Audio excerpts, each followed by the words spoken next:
Still on. Good afternoon. This is the May 24th Oklahoma City Planning Commission meeting. And first order of business, if you have cell phones or pagers, I would ask that you turn those off or silence them now. If you are not the applicant and you're either in support or in protest of a case, there are sheets like this. They're on the table outside of the chambers. If you would sign one of these and tell us which case you're interested in, we would be happy to hear you. And we would also ask you to direct your comments to the commission and not to other parties to an application. And with that, Russell, we'll go to continuances. These are uncontested requests for continuance. Item 20 and item 26 have been withdrawn. Item 21 is PUD 1460. Item 22, SP 446, and item 23, PC 10307. These have all been continued until June the 14th. Item 24, CE 821, has been continued until July the 12th. Item 25, PUD 1449, has been continued until August the 9th.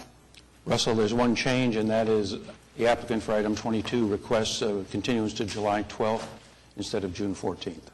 Oh, okay. I just got that. All right. Is there anyone who came today to talk to us about any of the items that were just read? If not, I'll take a motion on the continuances. Move on items that was continued. Second. Okay, we have a motion and a second to approve the continuances. Cast your votes, please.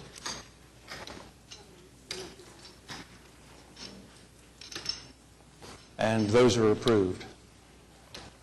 Are there any continuance requests from the public today?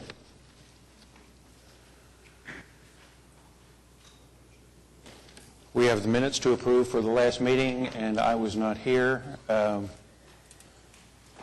so I'll abstain. So a motion on the minutes? Mr. Chairman, there's some error in the minutes of May 12th, or May 10th. And that is that Commissioner Allen wasn't here at all. And it shows that he was present, so that needs to be deleted. And it shows that Commissioner Gales was absent. Well, that's not entirely true. It's half true. It's half true. He was here for half the meeting. And Well, so, it shows him here for the meeting and not leaving. Well, no, it shows me absent for the meeting. However, it shows me voting for the items on which I was here. I'm looking at study session minutes. My I left at 3. The minutes should reflect I left at 3. The minutes that the chairman has to sign today have been changed to reflect that. okay. Well, and then on item number 29, during the back and forth that we did, it shows that when we go to the council without recommendation, I believe that Commissioner Powers, she's not here to defend herself, voted against no. on sending it to the council. Didn't want to pass That's without correct. recommendation, and I think that needs to be corrected. Isn't that right, Dennis? Any other changes, commissioners? And other than that, move approval of the minutes. Second. Okay, we have a motion and a second to approve the minutes as corrected. Cast your votes. And the minutes are approved. We're on items requiring separate vote. Item 1 is PUD SP 1360. This is an application by Baptist Village Retirement Communities of Oklahoma for a specific plan pursuant to the approval of PUD 1360 in Ward 1. Is the applicant here?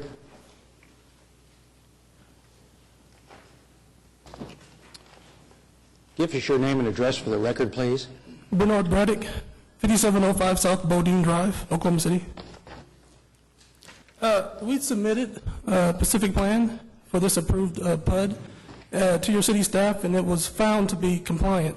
So. No one's signed up, commissioners. Any discussion? I'll move approval of specific plan. Okay, we have a motion and a second for approval. Cast your votes. And it's approved. Thank you. Item 2 is SPUD 669. It's an application by Rudy Construction to rezone 3105 Northeast 63rd Street from I-2 Modern Industrial to SPUD 669, Ward 7. Good afternoon, Tim Johnson with Johnson Associates on behalf of the applicant. This is a unique little SPUD that allows for a batch plant to be constructed in a currently zoned I-2 tract of land that Rudy Construction owns and occupies and works out of now. The staff report, and the staff has confirmed some questions I had with regard to one of the TEs, which I'll get to. We agree with all the TEs that are being presented by staff. Item number 2, it says to conform with the I-3 height restriction, which is 60 feet. However, I think it'll be clearer for when they go to plan review with this plant if we'll just set a cap of 50 feet, and we'll put that in the PUD. That way there won't be any question as far as setbacks and issues with regard to the PUD to our north. So we'd request that change.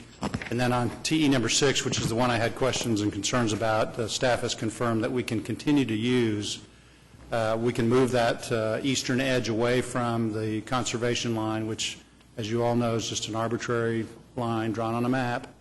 The intent was for it to protect the creek area, but it's obviously it goes north and it covers the existing runway. But as long as we can continue to use the paved surfaces that are there and develop now as part of the I-2 use, we're okay with making that adjustment. With that, I'll answer any questions. Any discussion, Commissioners? No one signed up. Motion? I move approval of the application with the modifications. Second. Okay. We have a motion and a second to approve item 2 as conditioned. Cast your votes. And it's approved. Thank you. Item 3 is SPUD 668. This is an application by Calvin Lott, Patricia Jones to rezone 12801 Southeast 71st Street from the Rural Mobile Home 2 District to SPUD 668 in Ward 4. Give us your name and address, please. Patricia Jones, 1326 James Drive, Oklahoma City. Calvin Lott, 12801 Southeast 71st Street. And we're just asking for rezoning so that we can construct a home. Is there any reason that you wouldn't accept RA zoning, which would allow your house on a 1-acre lot, which is what you have? What was that again, sir? I say, is there any reason you wouldn't accept RA zoning, which allows a home on a 1-acre lot, and that's exactly what you have or what you propose to do? Yes, well, we propose to put a house on the 1-acre lot. Well, it would be acceptable to us as long as we could build a home. Well, and you can. Yeah. If we zone it to RA, you'd be able to build your house. No one has signed up, Commissioners? Make a motion to approve with, as an RA zoning. Okay, we have a motion and a second to approve item 3 as RA zoning. Cast your votes, and you're approved. Thank you. Thank you. Thank you. Item 4 is ABC 758. This is an application by Veronica Fazazawat for an ABC 1. Would you pull the microphone down, please, and give us your name and address? My name is Veronica Pasaswat. My address is 2722 Northwest 10th Street, Oklahoma City, Oklahoma. Okay. And you're looking for an ABC overlay on your restaurant? Yes, to have alcohol permitted while serving food at a restaurant. No one has signed up, Commissioners? Move approval. Second. We have a motion and a second to approve item 4. Cast your votes. You're approved. Thank you. Thank you. Item 5 is another ABC 759, application by David Ledbetter for an ABC 2, overlaying PUD 1099 at 4309 Northwestern Avenue in Ward 2.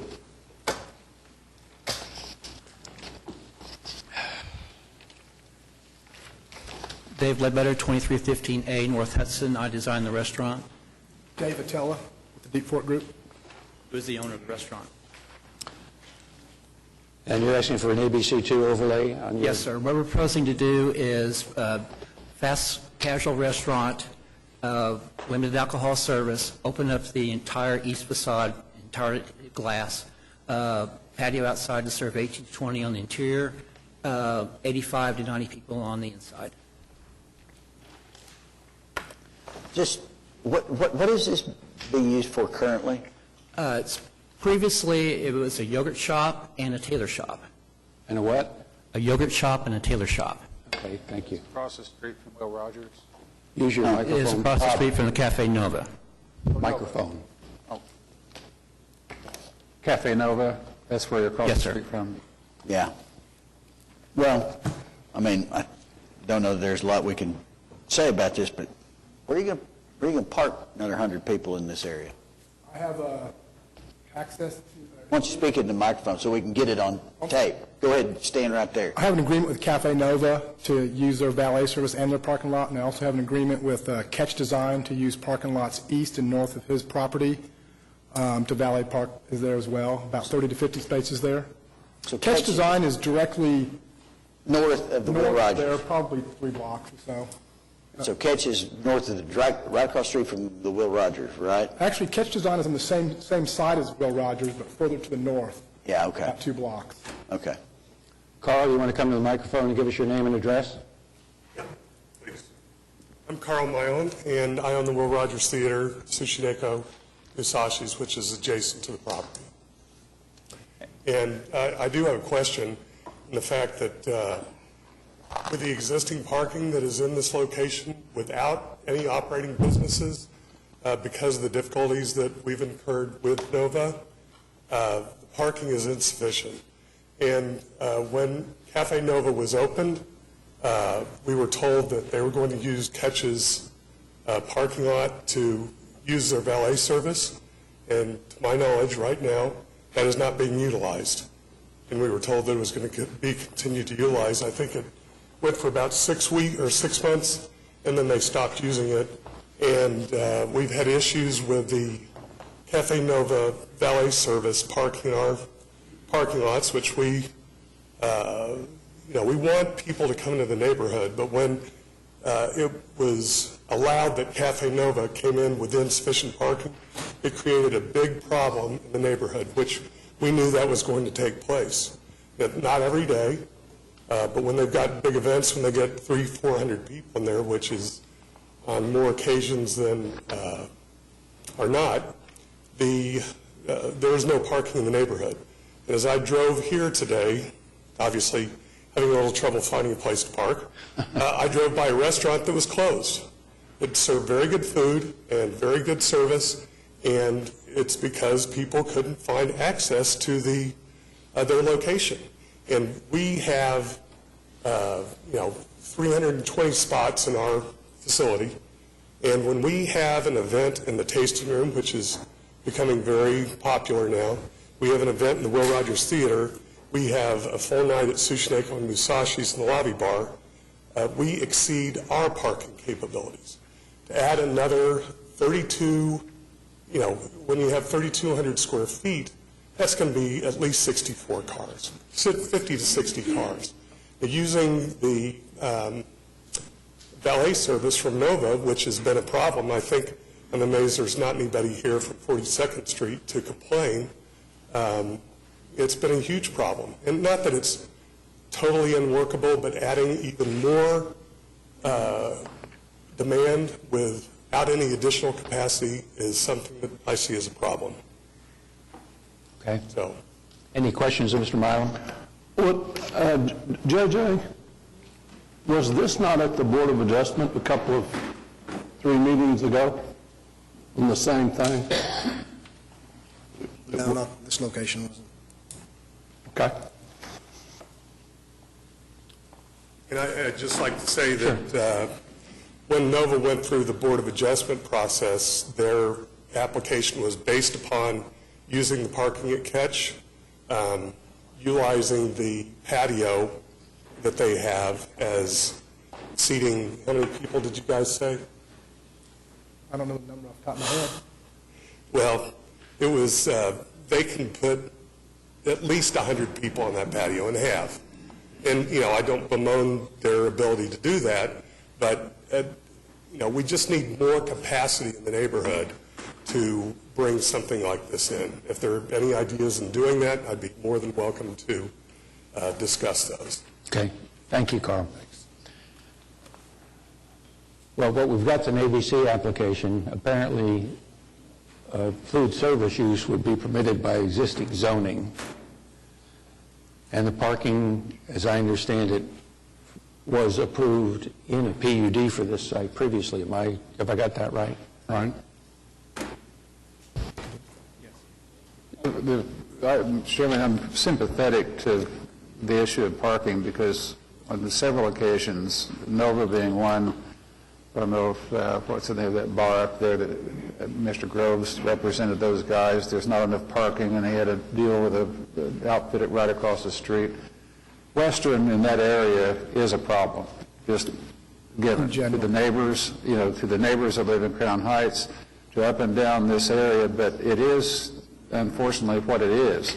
And it is an entertainment venue, and I don't think that there's any place in the world you can squeeze or find parking, but what we have to do is rely upon the representations and commitments before our commission, before the Board of Adjustment, that you'll comply with whatever it is that you said about parking, because valet parking is really a solution. I mean, you can go up to Ronnie Ketch's place, and there's a big area up there to park cars, but it is a problem. As Commissioner Yokel said, this is an ABC2 application. The zoning's already there, and we really can't, I don't think, have the authority to get into the issue of anything other than whether to grant the ABC2 or not. That's right. That's our only, that's all that's before us. And of course, looking at an ABC2, it will generate more traffic than a restaurant that doesn't serve any alcohol. So, I mean, they can have a restaurant.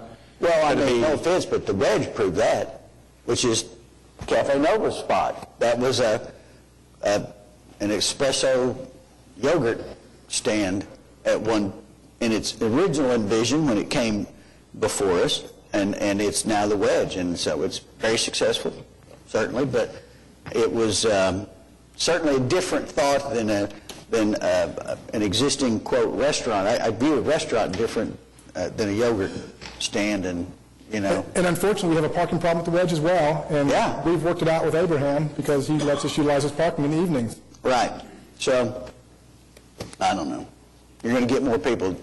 The traffic between, the parking congestion between Bannister, VZD on the south end and Musashi's on the north end is where it seems to me this area really becomes extremely congregated. And of course, that's where the businesses are. I understand it, but and the increase in traffic, for example, with the Sip and Go, when we approved the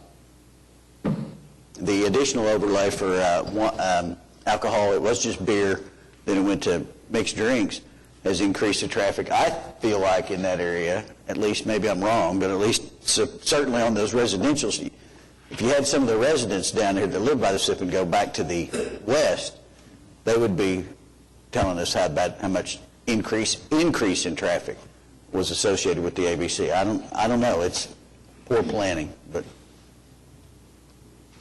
well, it's difficult because we want this kind of.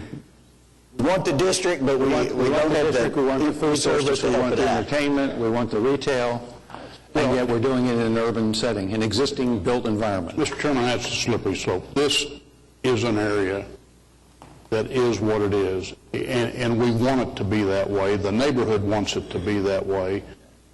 It's zoned for this. I don't see a reason why we shouldn't approve this application. I'll move for approval. Second. Okay, we have a motion and a second to approve the application. Cast your votes. And it is approved. JJ, would you look at the Board of Adjustment application for Cafe Nova and see if they're in compliance with the application? Thank you. That's what they should do. Put them in compliance. Make them do what they said. Item 6 is SPUD 658, an application by Alfred and Vanita Musny to rezone 2455 West Lindley from R1 and C3 districts to SPUD 658 in Ward 6. You probably don't want to do that, David.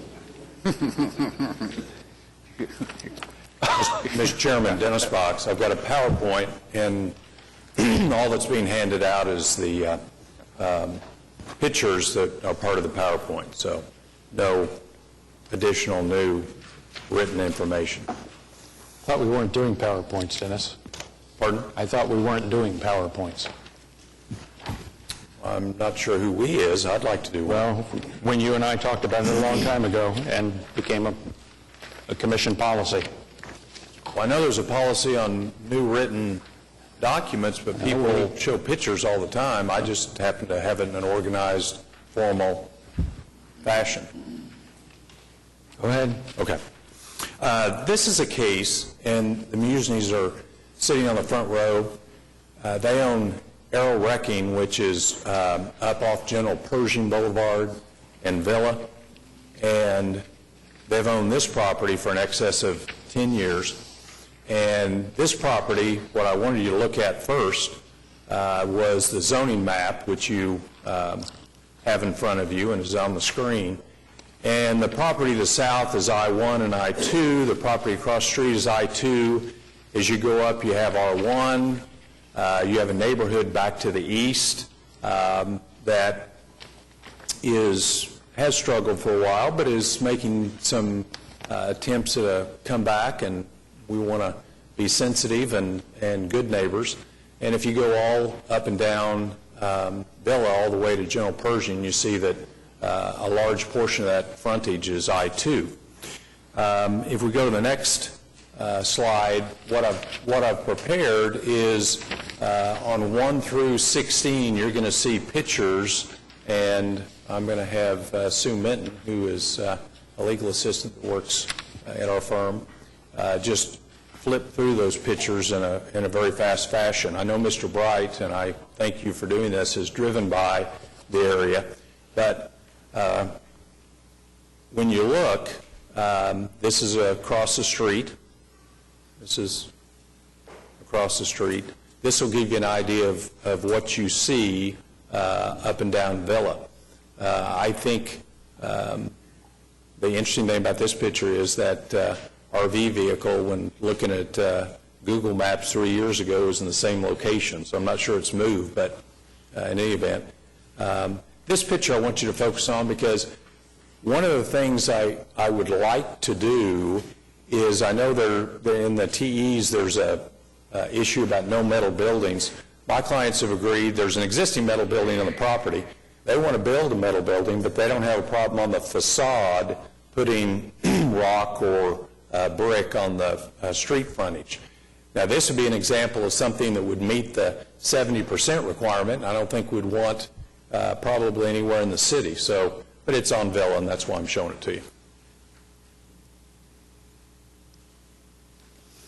When we look at this site, and Sue's going to just go through the pictures, when we look at this site, it's a difficult site to develop. Now, this is the property that they own, General Pershing, and you can tell how they take care of their property. That's a metal building with a facade on the front, and that's what they'd like to do on this property. When we look at this property, the property on the front for about the first 168 feet is zoned C3, unlimited. The portion on the back that's a vacant lot is zoned R1. What we decided to do was come before you and put it all within a SPUD, thereby taking out many of the C3 uses that are allowed on the frontage and limiting the kind of uses that you'll see. Now, this is the property. There's an existing metal building, and then behind it, on the east side, we anticipate building a second building. The house behind us is in poor repair. There's not houses directly to the south, the I-1, I-2 parcel. So our goal is to get a SPUD that we think would be compatible with the neighborhood, and the way we've done it is to limit uses. Now, your staff, on their technical evaluations, on number 1, has asked us to delete some additional TEs. We can agree with all of them but 2, and we would like to keep 8300.14 which would be light automotive repair, not allowing automobiles on the outside of the building. They'd be inside the building. And on the first 168 feet of frontage, we would like to keep convenience sales and personal services, which is already allowed by right. We don't think that the back portion should have that, but the front portion, you can do that by right now. 2 is okay, 3 is okay, 4 and 5 are okay.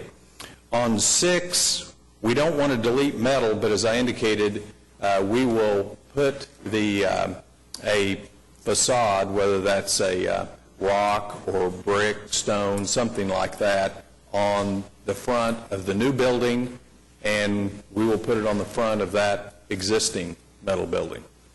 So that's how we'd like to modify 6. I'd like to talk to you about 7 because I'm not sure I understand it. 8, obviously, we would not agree with because it is not consistent with what's in the area. They will build something that has the facade on the front and will be nice.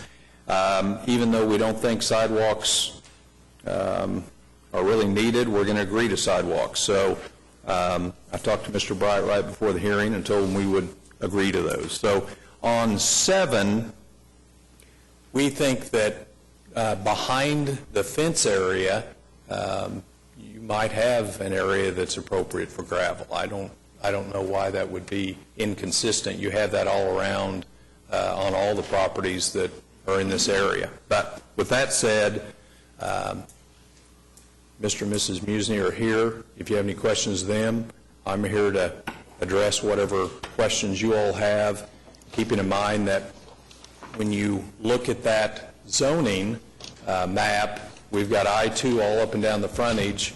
We've got existing C3, so I think the SPUD takes care of the use issues, and as far as the aesthetics with a facade on the front, we think that will be appropriate, and we would hope you'd approve it.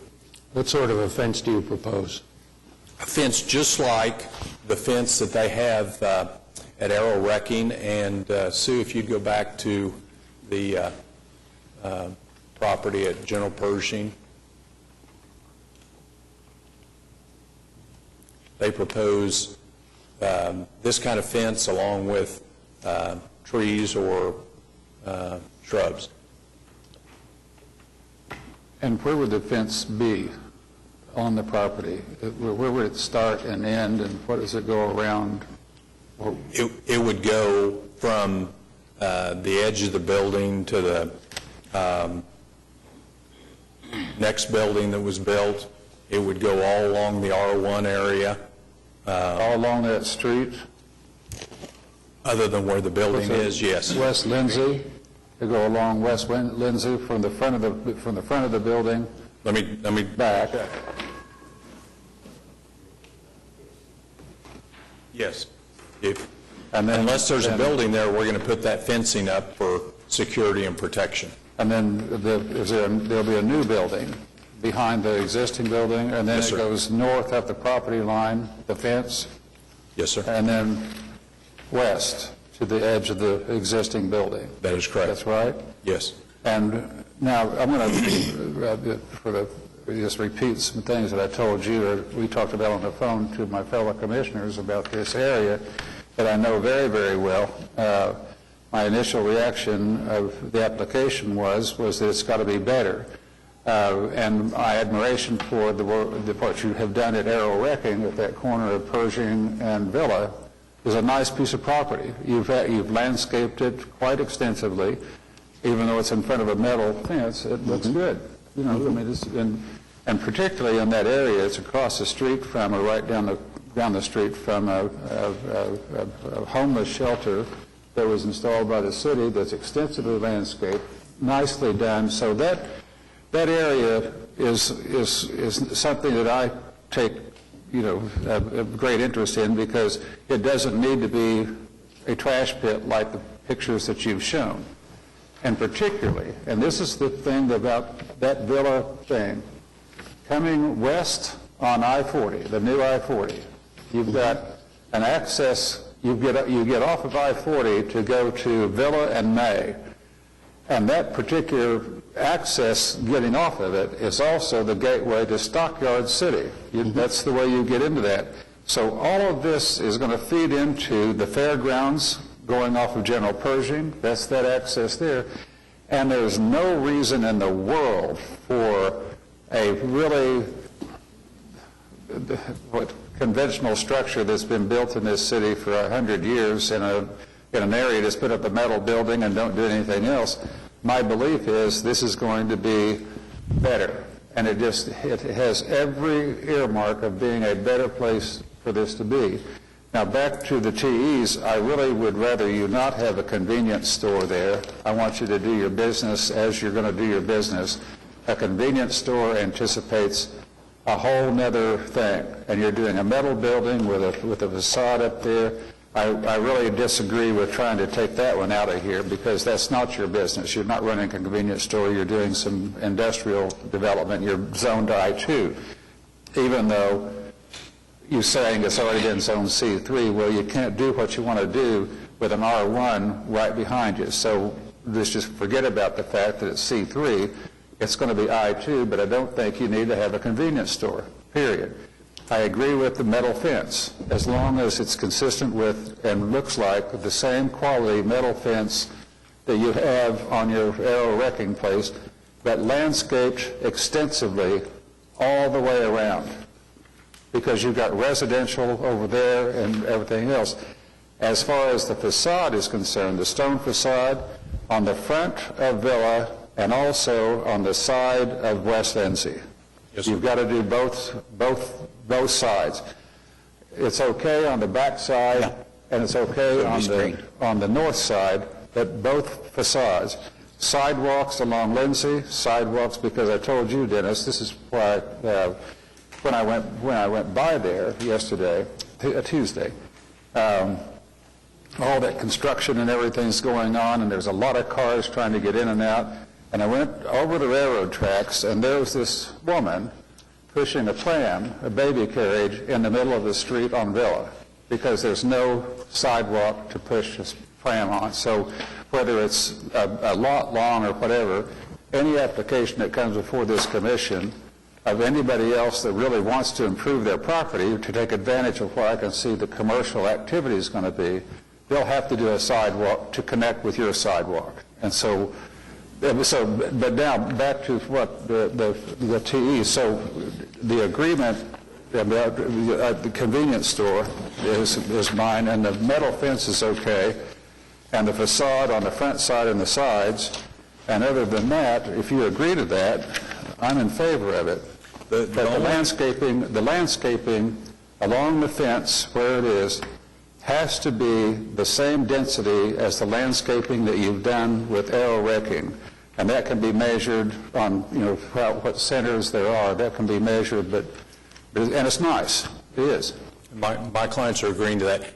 On the convenience sales and personal services, I'm not saying a convenience store isn't going there. I'm just saying you should be able to have some retail sales just on the front, 168 feet. It's already zoned that way now, and we're not talking about putting it on the back portion, and we would just limit it to that one category, keeping in mind that just south of us would allow for that use unit, other side of the street would allow for it. Everywhere there's I-2, you could have convenience sales and personal service. So,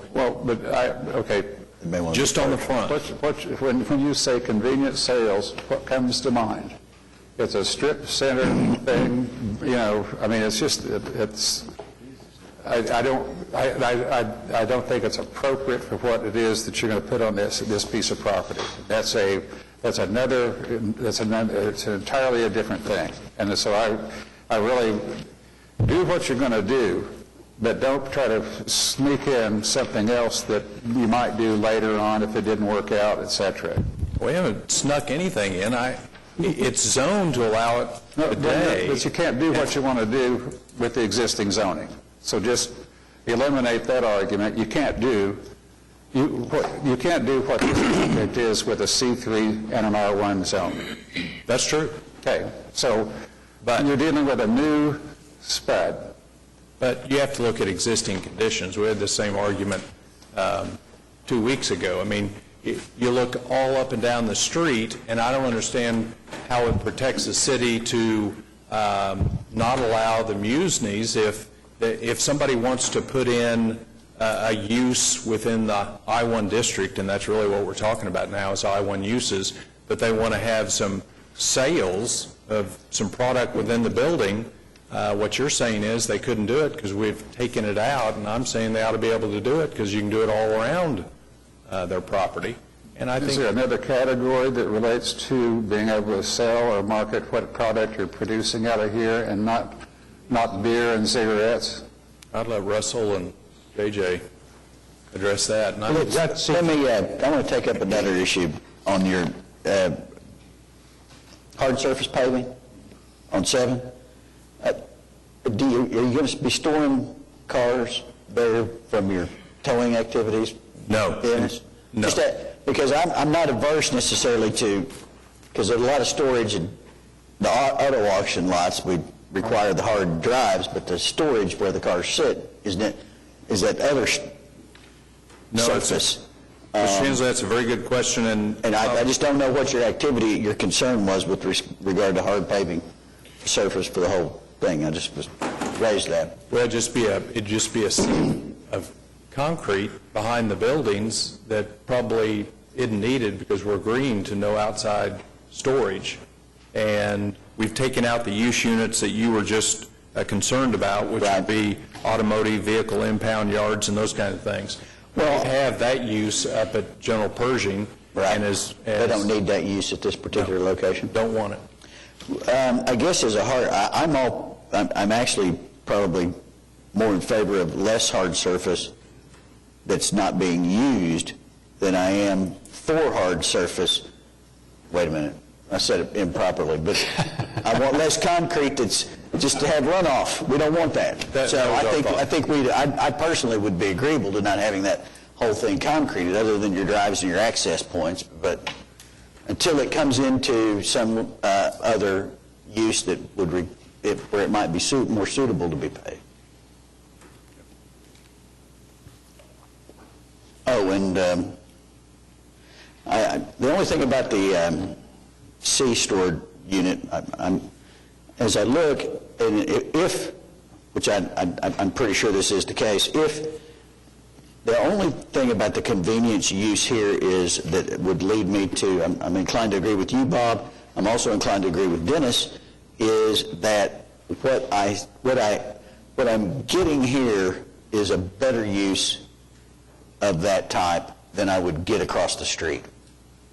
In other words, with the design standards, the design guidelines, what the building's going to look like and things like this, at this particular corner versus blank I-2 across the street where who knows what they could put in. They could put in metal building, whatever, that did not have some of the design guidelines that we're agreeing to here, leads me to kind of be a little more favorable toward the convenience sales use just because of that purpose. And maybe the way to solve it that takes care of your concerns, my client is agreeable. They don't want a convenience store. They just want the ability to, if somebody has a business in there and they sell something that's associated with that business, they want to be able to do it.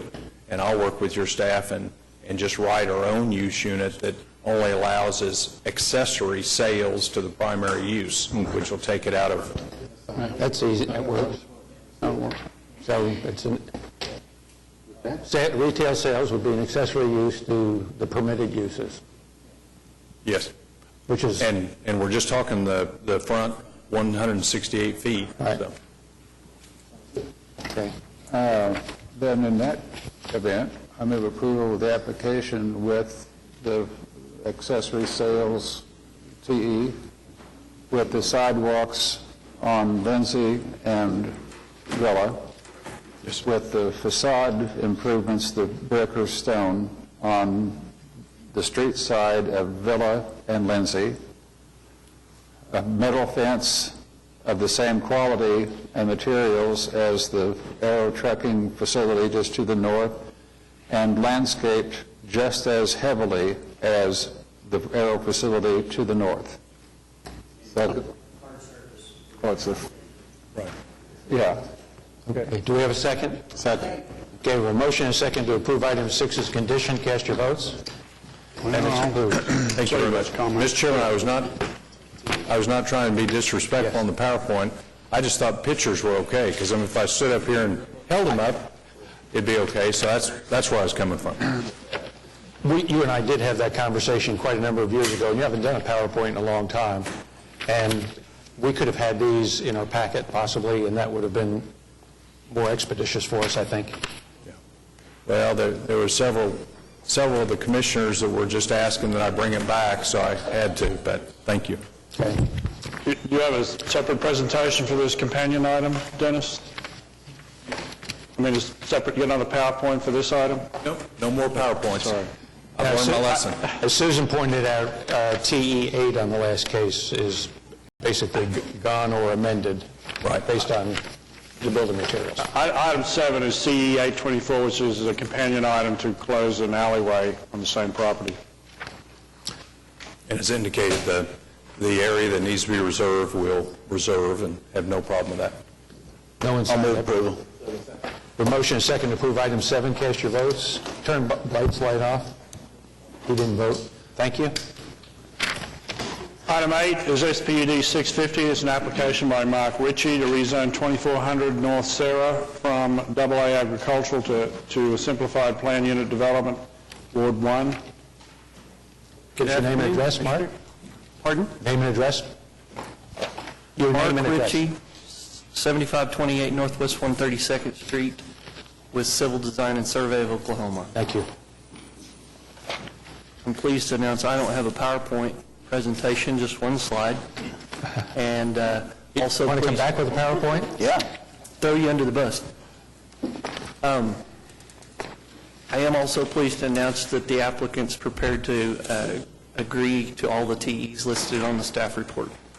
And I'm glad to answer any questions anyone might have.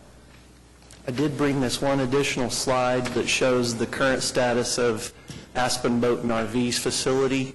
This is their third phase that's under construction, and I just spoke with Alan Klein, the owner, and he is pursuing the fourth phase of it. That's been a very successful endeavor, and I asked his opinion because he falls within the ownership notification radius.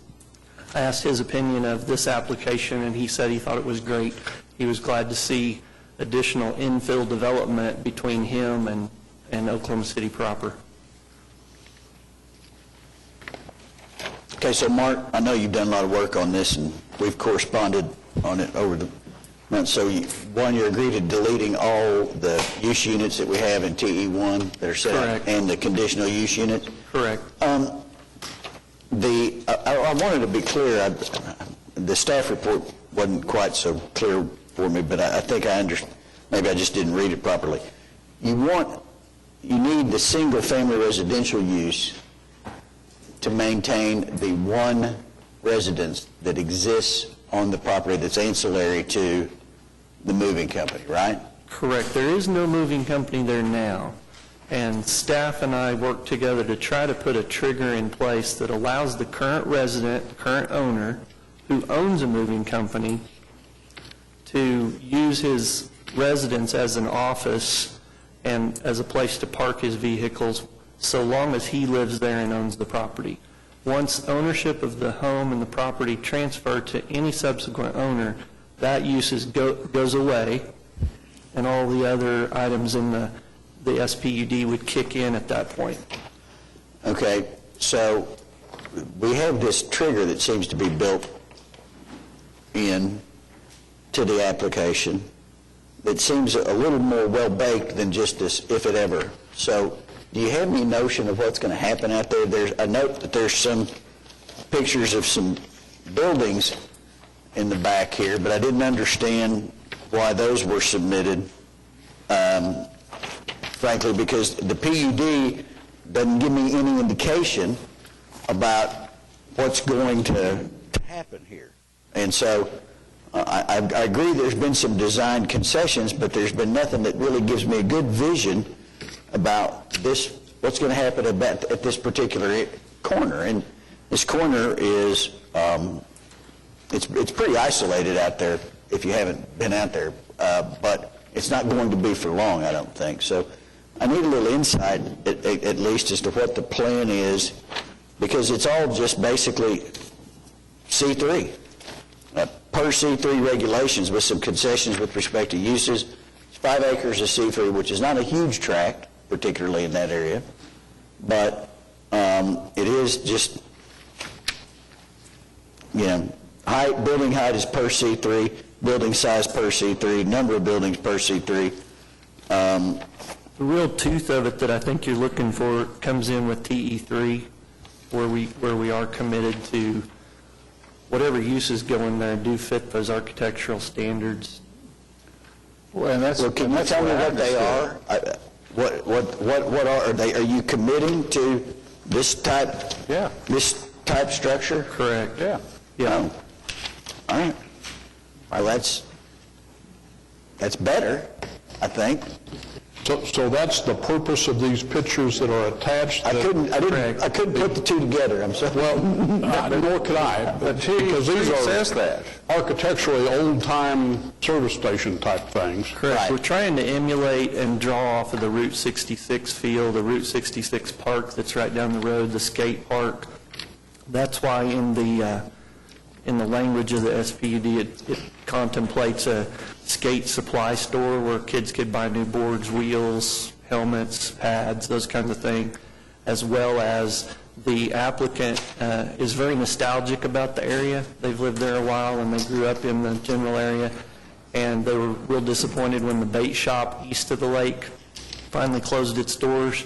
They're contemplating doing some of this. They're not developers. They would like to frame the property with this document such that any subsequent owner can follow, or is somewhat restricted in that they have to follow the nature of this zoning, and end up with possibly a bait shop, Route 66 Sinclair Station or Phillips 66 looking station, not a big strip center convenience store, but more of a boutique, because it's not suited for a high volume, high retail 7-Eleven convenience store. It would have to be more of a small mom and pop kind of deal for local residents. And Alan Klein with Aspen Boat and RV mentioned that that'd be the closest place for his customers that drive the big motor coaches and boats to fuel up on their way to the lake or any lake or wherever they're going. So it's really kind of a boutique. Well, I have to say that it was a mystery to me why those pictures were... Yeah, I didn't make the leap, I'm sorry. But now I have a better sense of that, and it gives me a lot more comfort about the application that I did not heretofore have. But now I get it. And are you familiar with the converted filling station in Shamrock, Texas? I think that's one of our photos, the green. Is that one of these photographs? That's a very historic station. It really has become kind of a magnet for people that come off of I-40. They go in there to see that, they buy stuff and everything else. Right. So now I get it, and I think that, this is really a good application. Well, it would be good, frankly, for the city to capture some commercial activity in that area, because right now it all goes west. That's right. Exactly. Because right across the Kilpatrick is Yukon. But there's a type if we had a reason to bring that in, that'd be good. You get that, JJ? This is access to Northwest 23rd Street instead of Northeast. Okay. Right. Okay. Based on that, then, I will move approval. Okay, we have a motion and a second to approve item 8. Cast your votes. And it's approved. Thank you, Commissioners. Item 9 is C6353. It's the final plat of Mirabella in Ward 3.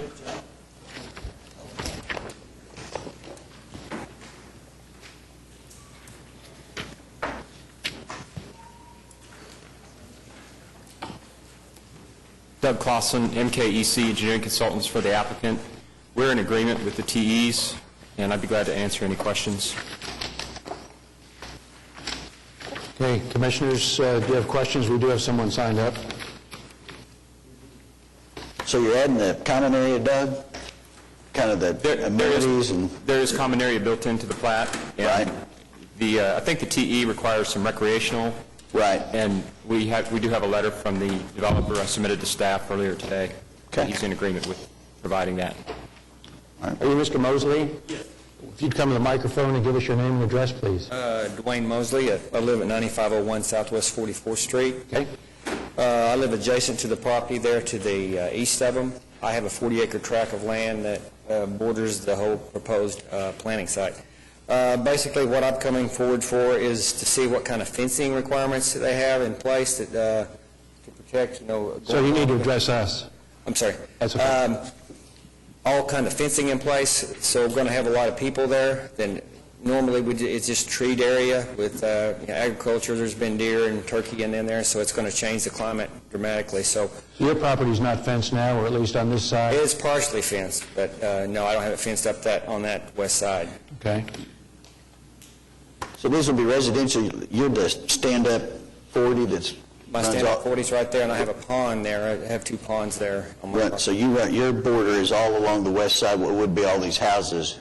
Yes. With Facing fences? me, yes. It's a legitimate concern. Now, is there a fencing requirement? Where's JJ? He's walked out. Fencing, well, Terry. That's what I thought. Do they have any plans for a fencing? That doesn't mean that most homeowners won't fence their backyards, but there's not an ordinance that requires fencing residential against R1 to R1, basically. Do you have any plans for fencing? Well, it would be up to the homeowners.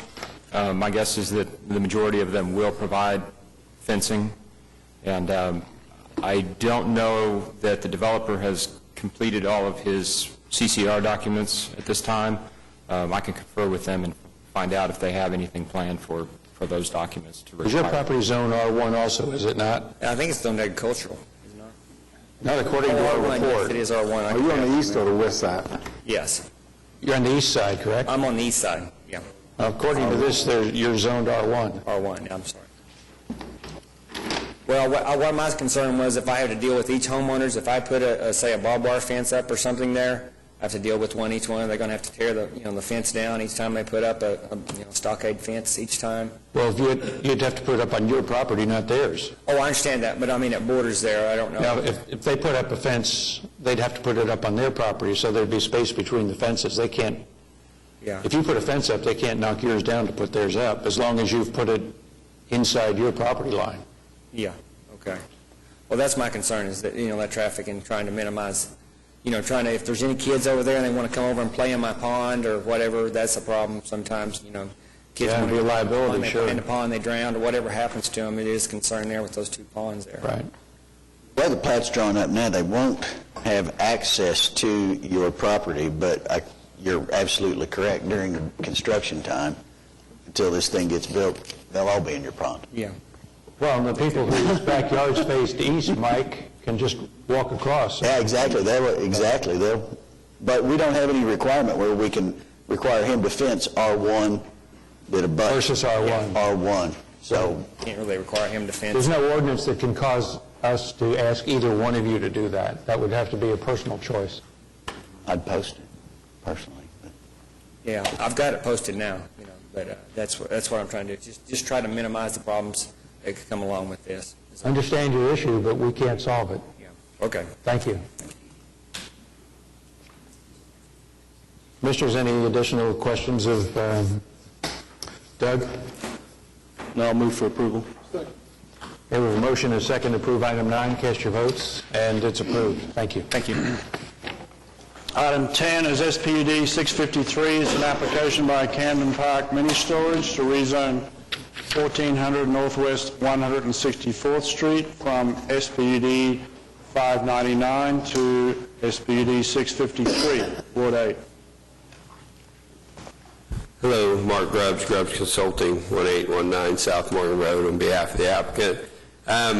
The only thing we're changing from the original SPUD now is the east line setback. We're not changing the number of building requests or the square footage request. The original SPUD said it had to be in conformance with the site plan. The site plan was a little bit unclear, but staff said that the building setback was shown to be 25 feet. So what we did is kind of modified that to 5 feet. When we did that, there was an agreement on the purchase contract of the mini storage property that a building couldn't be built within 25 feet of the east line. So we got the one protest letter. Since then, my client has bought 20 more feet to the east of him, and protest has went away. So they closed on that last Thursday. So where will you be building now? We'll be conforming to that site plan, except for there's another 20-foot strip that we're not rezoning that is our property. So, And why are you not rezoning that? That's my one question. the original application came in prior to that, and there was no reason to revise the application. This is a new SPUD. It's what? We have an SPUD right here before us. Correct. That And does we're not only include... rezoning the legal description before you. So now what you're leaving on your east side is a 25 or 20-foot strip of dirt that is zoned R1 that you guys own, that you can't use for R1 use. It's in... The intent of everything east is to be R1. I understand the intent of everything east, but they own everything east. They can rezone that to anything they want. My question is, why don't you rezone your land to where it's all contiguous zoning for this mini storage? We sat here on this horseshoe, if you all will recall, and had one of those protracted negotiations that we say we don't want to do, to negotiate this thing for a 25-foot setback. It wasn't by happenstance, it was a protracted deal. And then somebody decided they didn't want to build it that way. We've had multiple continuances. Now you buy the land, and yet you don't include it in this SPUD and rezone it. To me, that makes no sense. We're in no sense trying to pull wool over anybody's eyes here. My understanding in this original SPUD, which was handled by Dennis Box's office, was that the only issues on this were the frontage requirements of the elevation, which we're conforming to. There was no issue with the setback except in the purchase contract. So we've talked to both the neighborhoods to the north and to the west, which I believe are in the same POA and headed up by the same person, and they have no issues with this rezoning case. The only thing that could possibly happen is the people that still own it to the east want to buy that property back. It's still R1, and they go back on their 25-foot setback. They could just say, okay, well, we don't require you to have that 25-foot setback anymore. We want to buy the property back, and it could go back to R1. We really don't need the additional space except to meet that case. But we required a 25-foot setback. We approved a specific building design plan with those buildings set back 25 feet. You then decided not to build to that specific plan that was approved, and that's what triggered all this. Well, when I looked at the site plan, there is no building limit line set on that site plan. All it shows is 20 feet off of paving, off of that building, and it shows 5-foot buffer. There's nowhere on that plan, which I thought was the reason that there was so much discrepancy there, was that it didn't call out, as we have on our site plan, a building limit line. It was simply dimensions to paving off of the building and then a 5-foot strip of landscaping. So that's, and I don't know that he has a problem doing that, because if they simply wanted to come back and rezone it R1, I don't know why this horseshoe would have a problem with that. Well, I mean, to one point is, we do have continuous R1 running east up to this PUD. We have two owners probably, because we have a 20-foot strip of R1 that sits next to 1364 is all R1. So we do have continuous zoning that's consistent up to the corner of this PUD. Now, what are you proposing on your setback? I'm getting a bit... There's a 5 foot, there's currently, on the east line, there's currently a 5 foot, we're showing a 5 foot setback. Because in the purchase contract, that he agreed in the purchase contract to have 25 feet off of that building line, he agreed to buy 20 more feet from them. Okay. So we didn't amend the contract, and I discussed this with staff. We didn't amend the application to include that 20 more feet just because we didn't care if it was zoned this or the R1. He thought that maybe in the future, the people that he bought it from might want it back for their backyards. They will, probably. And if he rezones it to the SPUD, they could possibly come back and say, okay, well, we have to rezone it to R1 to do that now. So we just opted to leave it as a green belt, 20-foot green belt, that we essentially don't need for our project.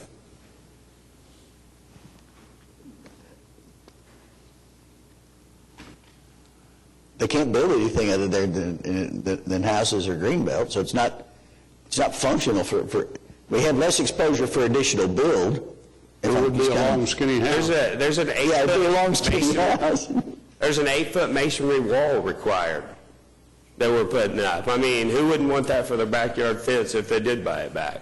So, Was your 8-foot wall going to go on the property line or? On the 5 foot. At the No, 5 foot line. we're not moving it over to the So you're 20 just, foot. yeah, So the 20 feet, the 20 feet's going to run right up to his wall. What was the requirement for the 25 feet anyway? Was it because of fire? JJ? It was a negotiation. Now, the previous PUD adopted a specific site plan. Yeah. It said the buildings will be as depicted on the site plan, and they were at 25 feet. That was negotiated, Jim, by us. Yes.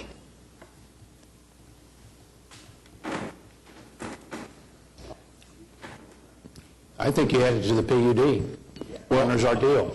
My recommendation, Mr. Chairman, is to include it all in the PUD, move the site-proof fence back to the property line, and use everything in their PUD, wherever, how they want it, if they want to use it for circulation or whatever. Can I agree to making a green belt outside their wall that's going to be their requirement to maintain, it's just not anywhere close to what we negotiated before. I don't mind agreeing to expand the 20 additional feet and include it within the application, but I wouldn't understand why I'd be required to build my fence on the 20-foot line. Whether I have 25-foot of landscape inside or outside it, I'm still required to maintain that. True?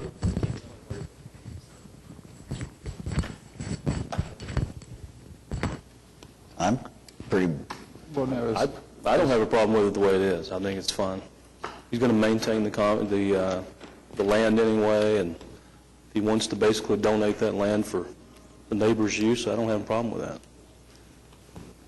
But I think that, I think I agree about the fence. You can put it where you want to, rather than on the property line, but I think it all should be within a PUD.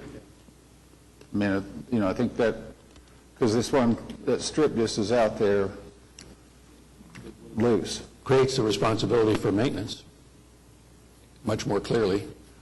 But I don't care about the site-proof fence location, but it seems like to me that if you have it within the PUD or SPUD, then the control is there to maintain it, to do, I mean, it locks it in. The only question I have on that Can you build a house on a lot 25 foot wide? Well, no. But But you can. if an owner of it, if you include it in there, because its most logical use, as Mark has said to me, I could be completely wrong, is that the abutting residences are going to go, hey, I want 20 more feet back behind me. I can get an extra big yard. And so if you did that, if we include it in the PUD, how does it get out of the PUD if it goes back to the resident? They have to come rezone it. They'd have to come carve out one lot at a time? Seems to me like we're condemning it to be completely unusable if we include it in the PUD versus they could sell it off one by one to the individual residents that lived abutting it. Well, right now, required by ordinance to maintain it anyway. Yeah. So, well, the only maintenance required on raw R1 land is that you don't let the grass grow too high. That's true. That's true. It doesn't require any other maintenance, it's not a green belt as we require in PUDs that require maintenance and irrigation and all of that. And, you know, as far as where they put the wall, I could care less. If they want to put their wall on a 5-foot line and basically dedicate that property to the adjacent owners, I still think it should be in the PUD. That's my only. JJ, is there a notice issue if the PUD is amended to take in 20 more feet to the east? Let's send out new notice and bring it back. It's reason enough for me to approve it like it is. Would that fall in the 20% rule? Could that fall in the 20% rule? It does have to be renoticed. Oh, it does. And with all due respect, they're extremely ready to move forward on this. We've continued it a number of times just to get the land closed for the 20 additional feet. So if there's anything we can do to move forward, that would be greatly appreciated. No. Everybody's worked it out.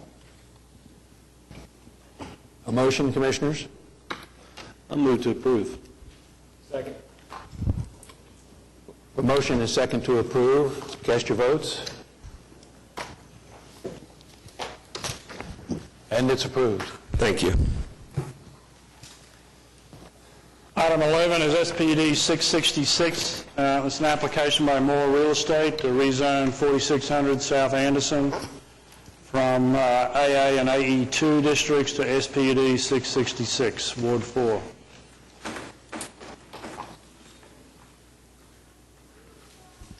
I'm Randy Hill with E.D. Hill Surveying and Engineering, 510 Colcord Drive. And we agree with the technical evaluation.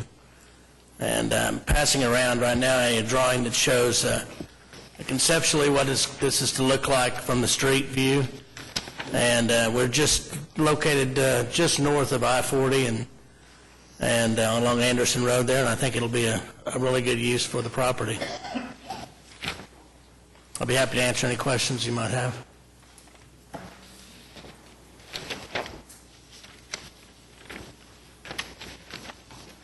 Commissioners? No one signed up. Move approval. The motion is second to approve item 11. Cast your votes. And it's approved. Thank you very much.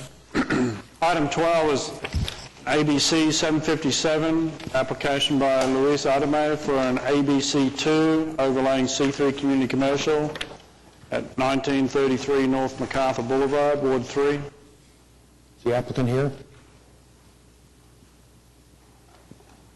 Is this the one that was continued last time with no applicant?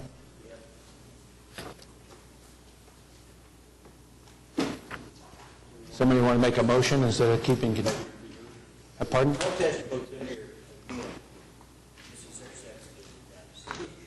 Yes. We're trying to make a silk purse out of a sow's ear here. This is a drive-in site. It's not a beer joint. It's not constructed to be a bar. We can continue this forever. I just don't see how I'm ever going to support it. I was thinking of just disposing of it with a motion today. Well, I must say this. This has more parking than that Cafe Nova joint we just approved. Good point. and it's already operating as a restaurant. Well, it does have adequate. I will mean, agree I with just that. have to just say that the whole thing is, location's everything in real estate. That was on Western, it's okay. This one's on MacArthur, I don't know. Well, But when you drive up, can you push the button and order the No, electronic? if I could get somebody to come out on roller skates and give me a beer, I'd go for it. If not, I'm not. I think that I want to move to deny it. Mr. Atkinson, you ready to let us go ahead and vote without? Okay. We have a motion and a second to deny item 12. Cast your votes. It is denied. Item 13 is PUD 1453, an application by West Point Development to rezone 10524 Southwest 29th Street from AA Agricultural to PUD 1453 in Ward 3. Good afternoon, David Box and Kendall Dillon here on behalf of the applicant, Anthony Mirzai, who's also with us. Our application today is part of a quarter section. We were here 2 weeks ago for the rezoning and the preliminary plat that this commission approved, and this is now the corner PUD. And the PUD is right at 22 acres, and it has a combination of 2 tracks. Track 2, which at first we had as R4 multifamily. We had meetings with the neighbors. They were opposed to that, so what we've done now is change it to senior assisted living at 12 units an acre. So we've taken the density way down, and the neighbors weren't here to protest last time, and I believe that they are in support. The other portion of our PUD is the commercial frontage along 29th and along Sarah. Now with that, there's a few issues I'd like to discuss. The staff report, the uses that you have, there are a few additional uses that we'd like to take out, those being senior independent living. We don't want that. With track 1, it's already all we're doing within track 2. Automotive and equipment cleaning and repairs, light equipment, retail sales and services, pawn shops, custom manufacturing, and personal storage. Now, with those deletion of the uses, we feel that the uses in our commercial are appropriate with the area, and will be good uses. The second issue is the size of the commercial. Right now, as it sits, it's right at 11 acres, a little over 11 acres. What we would propose is to bring it just under 10 acres. If you look at the area,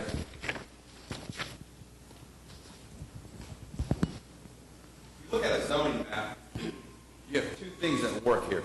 You have a PUD to the north, which is PUD 1149, and that one has just over 16 acres of commercial.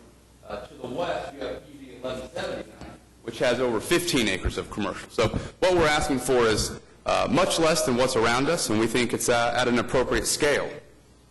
The access, which is laid out in the TEs, we have asked for 3 access points on Southwest 29th and 4 on Sarah. The TE asked for 2 and 3. What we would request is to have 3 access points both on 29th and Sarah. With the 3 access points, we still exceed the minimum separation requirements, and we think it's appropriate. Third issue I'd like to discuss is signage. The PUD calls for 2 signs to be at 10 feet tall and 2 to be at 15 feet tall, all of them being ground monument signs. When you look at the surrounding zoning, the PUD to the west allows 20-foot pole signs, which we certainly don't want that. But what we would like is have the ability to have signs that are slightly taller, but keep them at monument signs. That way we can attract nice retailers. We have to be able to compete with those around us, but respecting the fact that pole signs certainly aren't appropriate. But having an 8-foot sign when you have 20-foot signs west really puts this property at a disadvantage. And so we think the 10-foot and the 15-foot signs would be appropriate. There are 6 TEs. We can agree with TE number 1, TE number 2, TE number 5 and 6, and I addressed the access issues, and in the signs.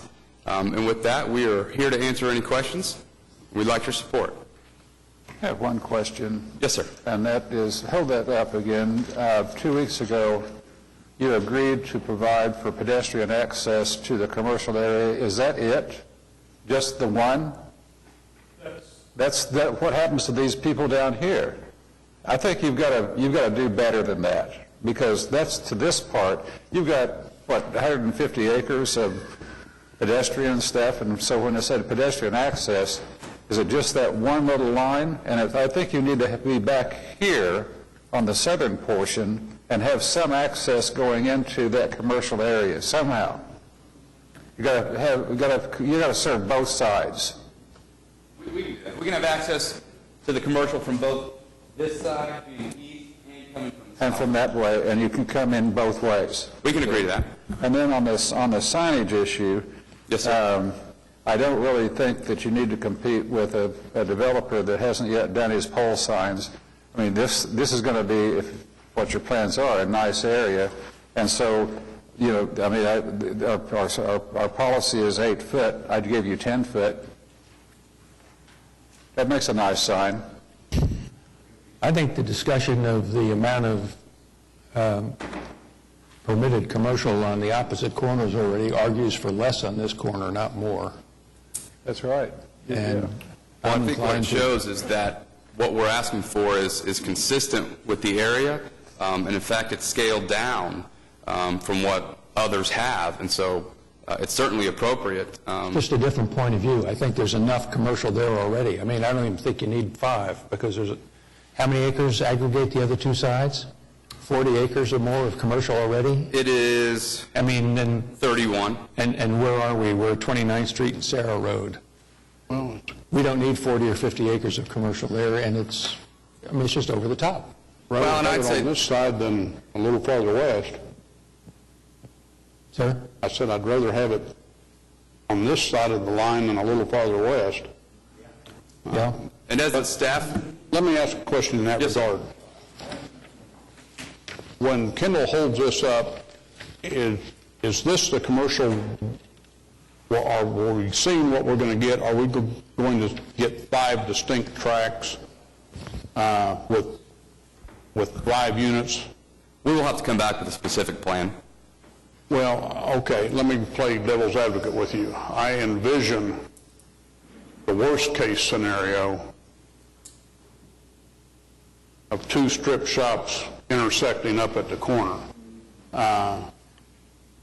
Then I agree with the chairman's comment, we may already have too much if it's going to be like that. If it's going to be like what we see, I probably disagree with the chairman's comment, and I could go with it. And I think this commission's protected in that you'll have to have a specific plan and approve that plan, so at that time, you can not allow. We're not protected to see 5 distinct retailers in separate structures. You're protected in the sense that if somebody came with one huge long strip center, this commission ultimately can say no.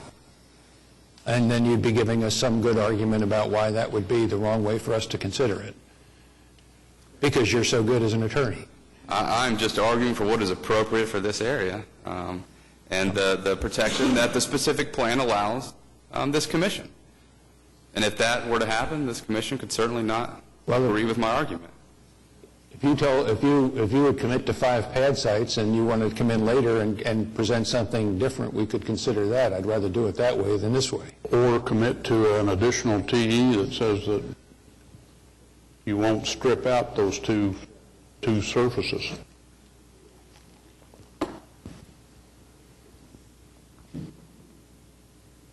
Well, I think it's speculative. We can't commit to that, but like I said, the specific plan allows this commission to make that decision. So what we're talking about here are the uses and the zoning, and we're not ready to tell you what a building's going to look like or isn't going to look like. But there's not a possibility that we could just slip in 2 long strip centers.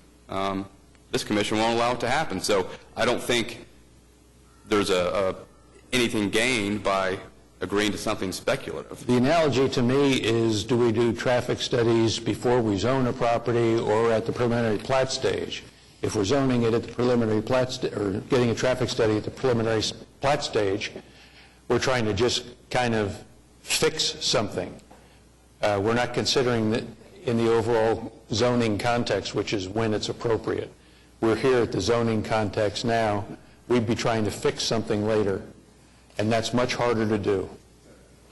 We've already done a traffic study. Yeah, well, I'm saying it's an analogy as to this request on the commercial. I'm not talking about the traffic study in this instance.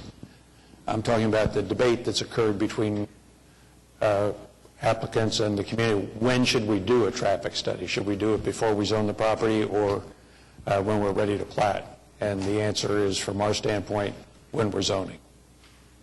And the same principle applies here, in my mind.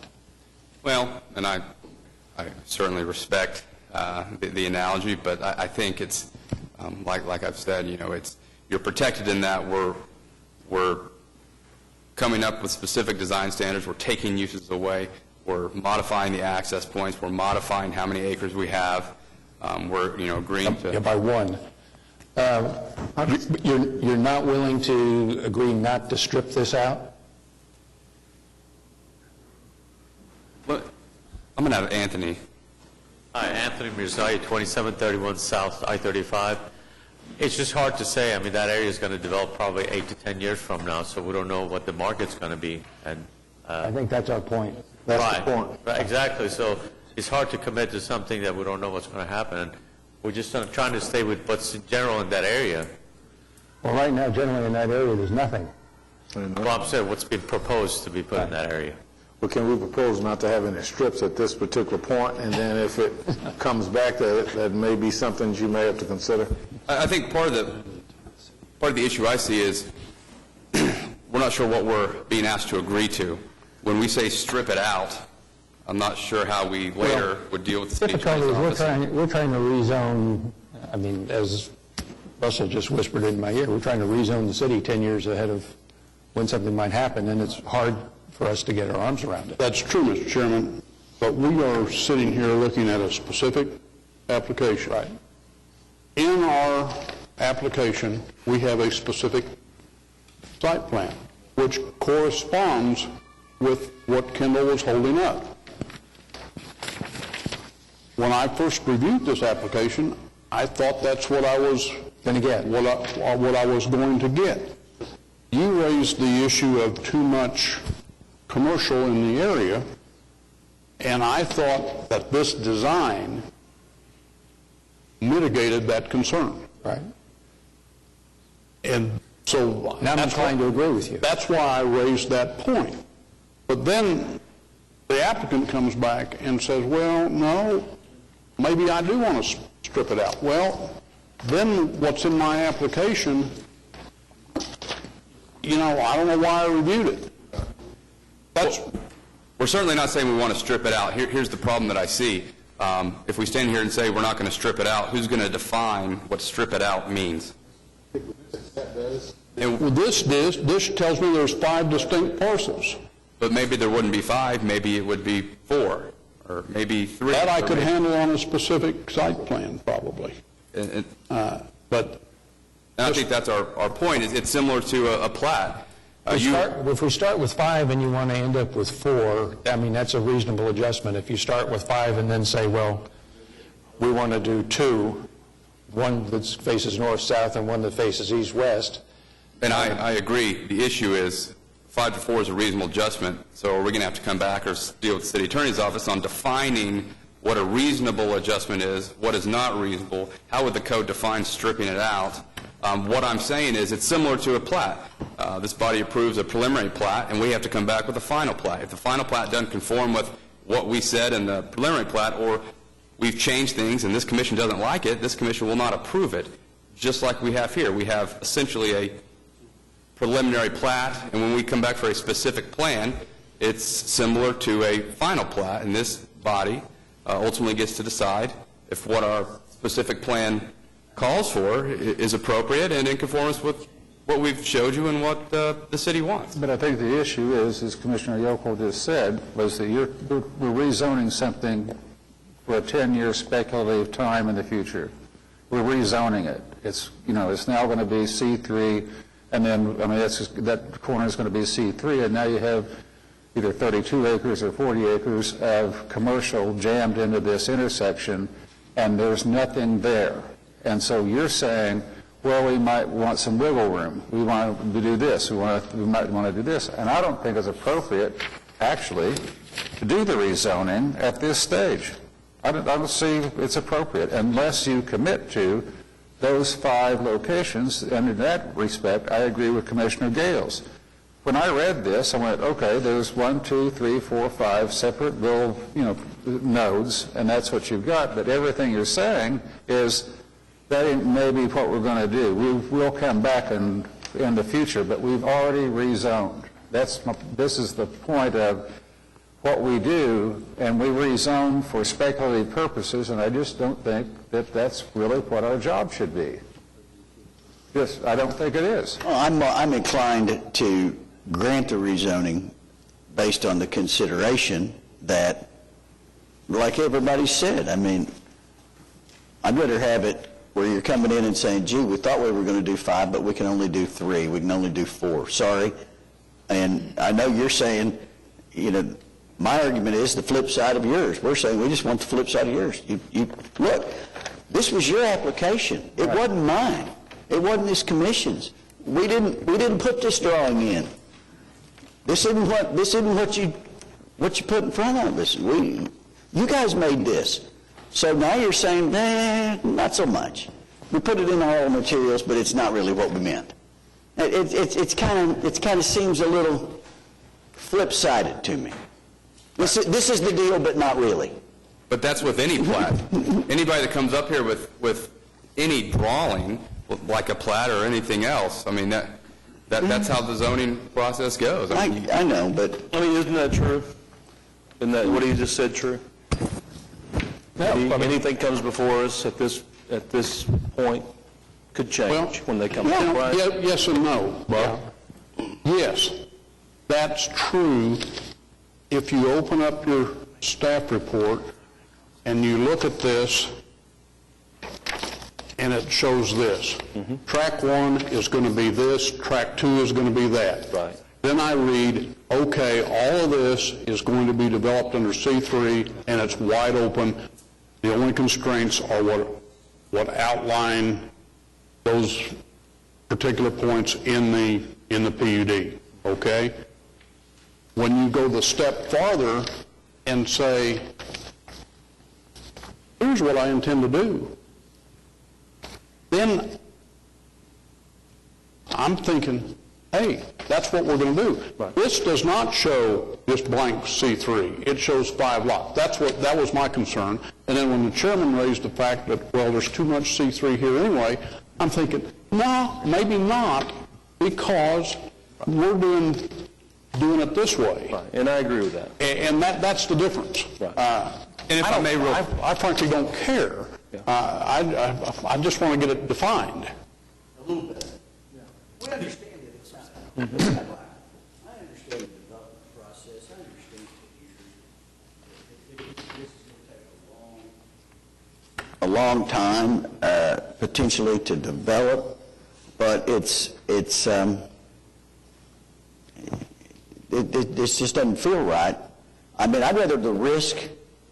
It's a risk transfer here, right? Isn't that? And I'd like the risk to be more in our favor, in association with a grant of rezoning, than in your favor.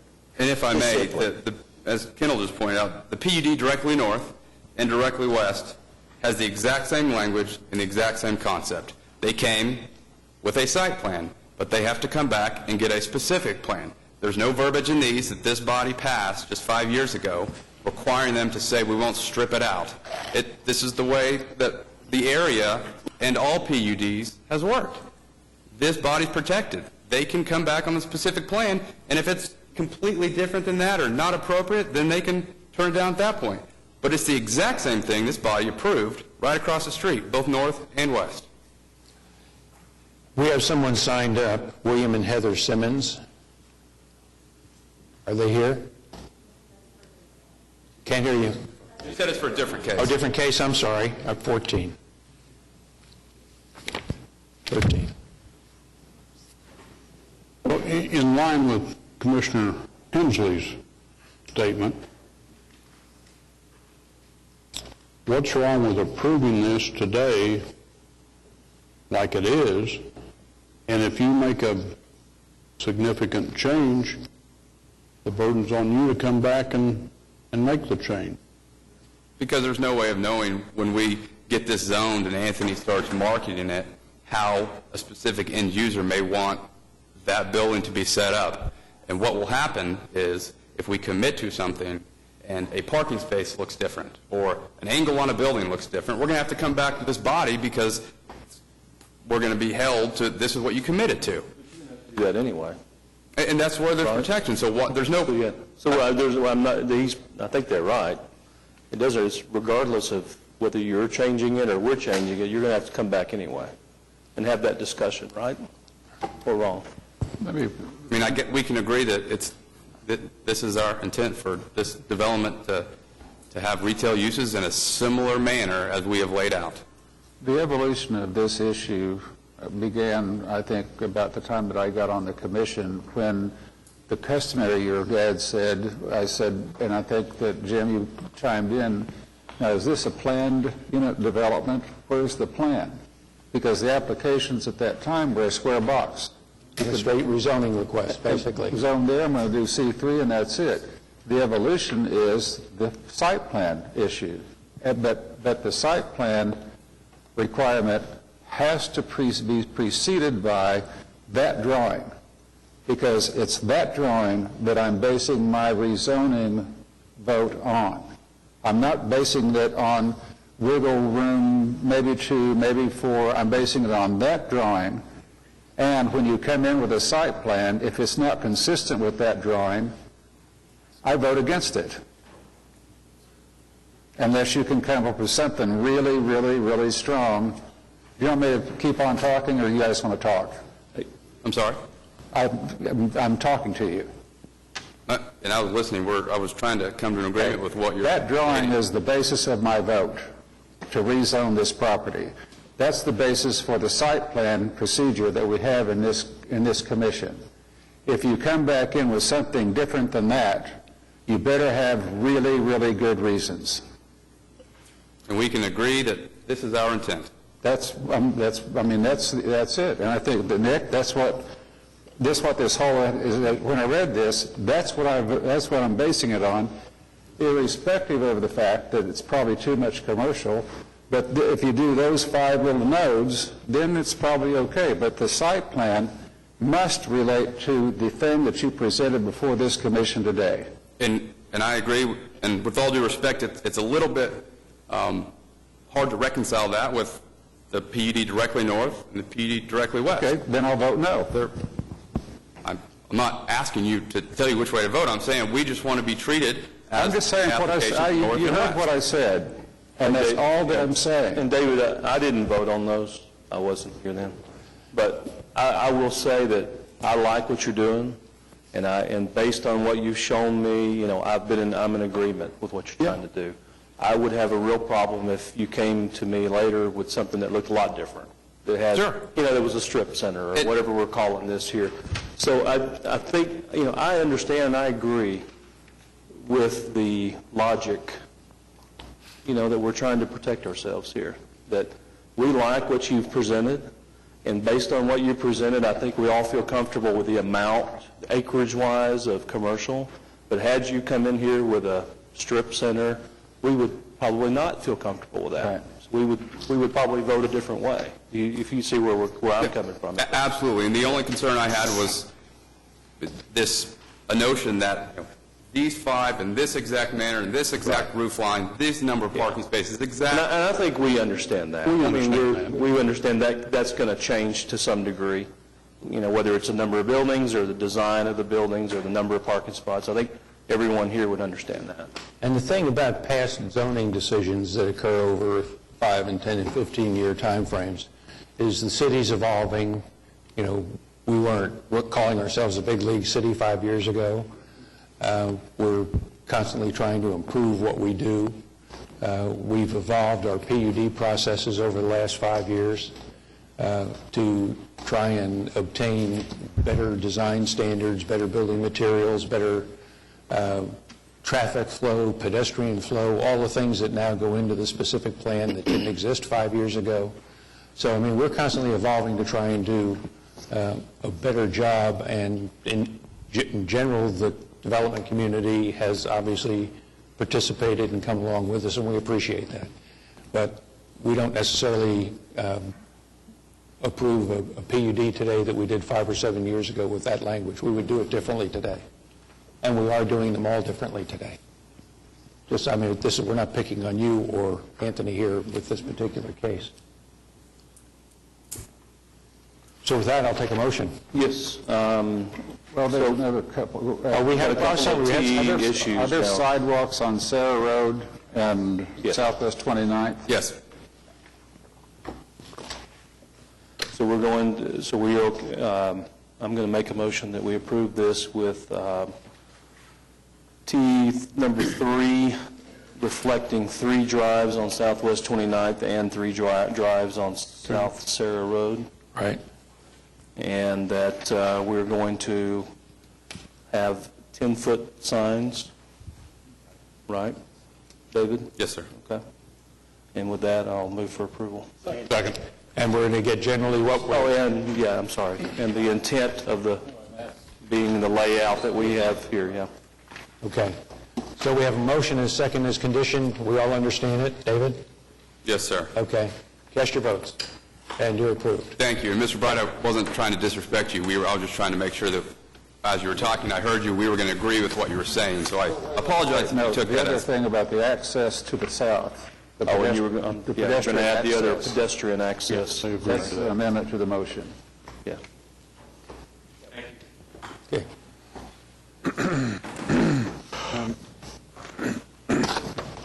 Item 14 is PUD 1454. It's an application by Brent Cook and On Point Construction to rezone 10930 South Harrow Road from PUD 924 to PUD 1454, Ward 4.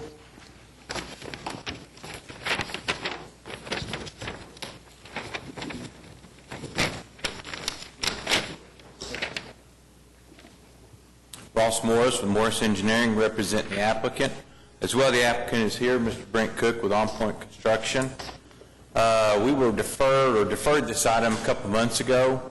Many of you probably remember since that time, Mr. Cook has been working with the homeowners.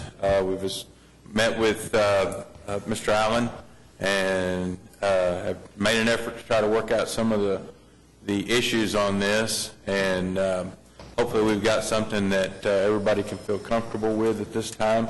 We've looked over the TEs and we agreed to them. If you have any questions, I'd be happy to answer them.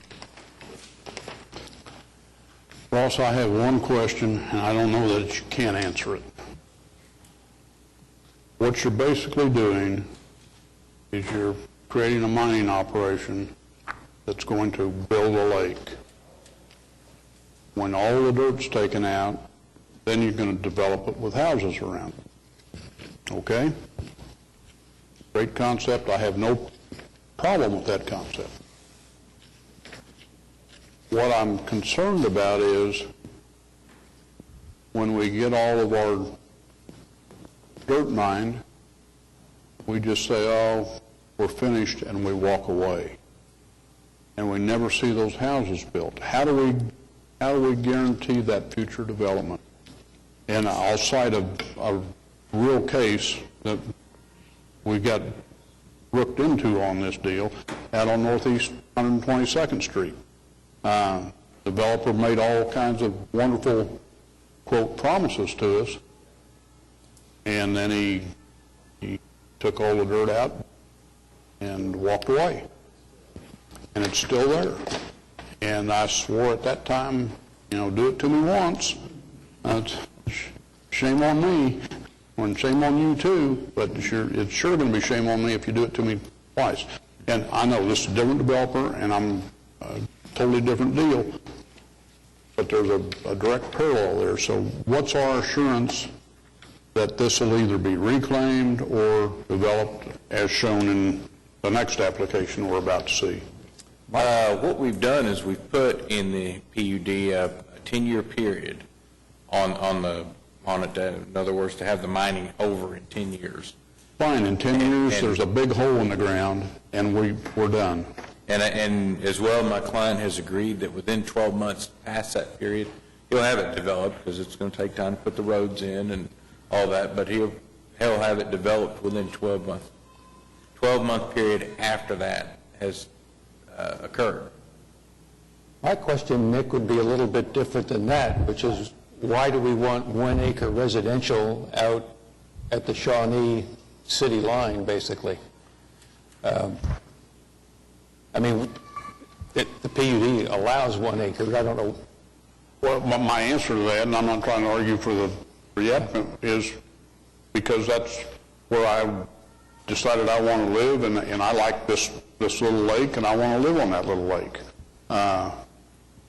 Like everything else, obviously they think at that point in time there's a market for that. But I don't have to pay for answering. I don't want to have to pay for answering the 911 calls out there. Well, but there's some already. I mean, due north is 1 acre. Yeah, I know that was one of the biggest mistakes we ever made. But one of the 3 votes in 10 years I regret. But we had nothing to do with that. The property is currently zoned RA, though. Yeah, we did that. Yeah, we've already done that. Yeah, it's already, It's already zoned RA. My question is, why do we think that's a really great idea? I don't know For the why. city, as opposed to people choosing some other place to live in a 1 acre spot. Right. unless they want to live on the lake, I don't know. I'd like to hear, do we have a protester signed up? Well, we have for this? someone, I'd like we to- have I'd like to William hear and from Heather them. Simmons. I guess we have Heather, but not William.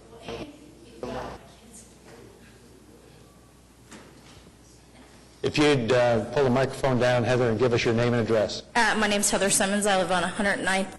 It's 10924, excuse me, South Hara. I know he said that he talked to the homeowners. I've never spoken to him, period. He spoke to one of the other ones, and she said, he'll get back to us. He's, going to find out what your questions are and get them solved. He'll get back to us. He said 2 months, nothing. And I feel he's not going to do anything. Where do you live in relation I to this? live on 109th, that road that he wants to make the entrance. I live on the north side. My Well, neighbors live you're on the the house that south. faces, you're sitting right on the I live, side. you can't even see our house. It sits back. Right.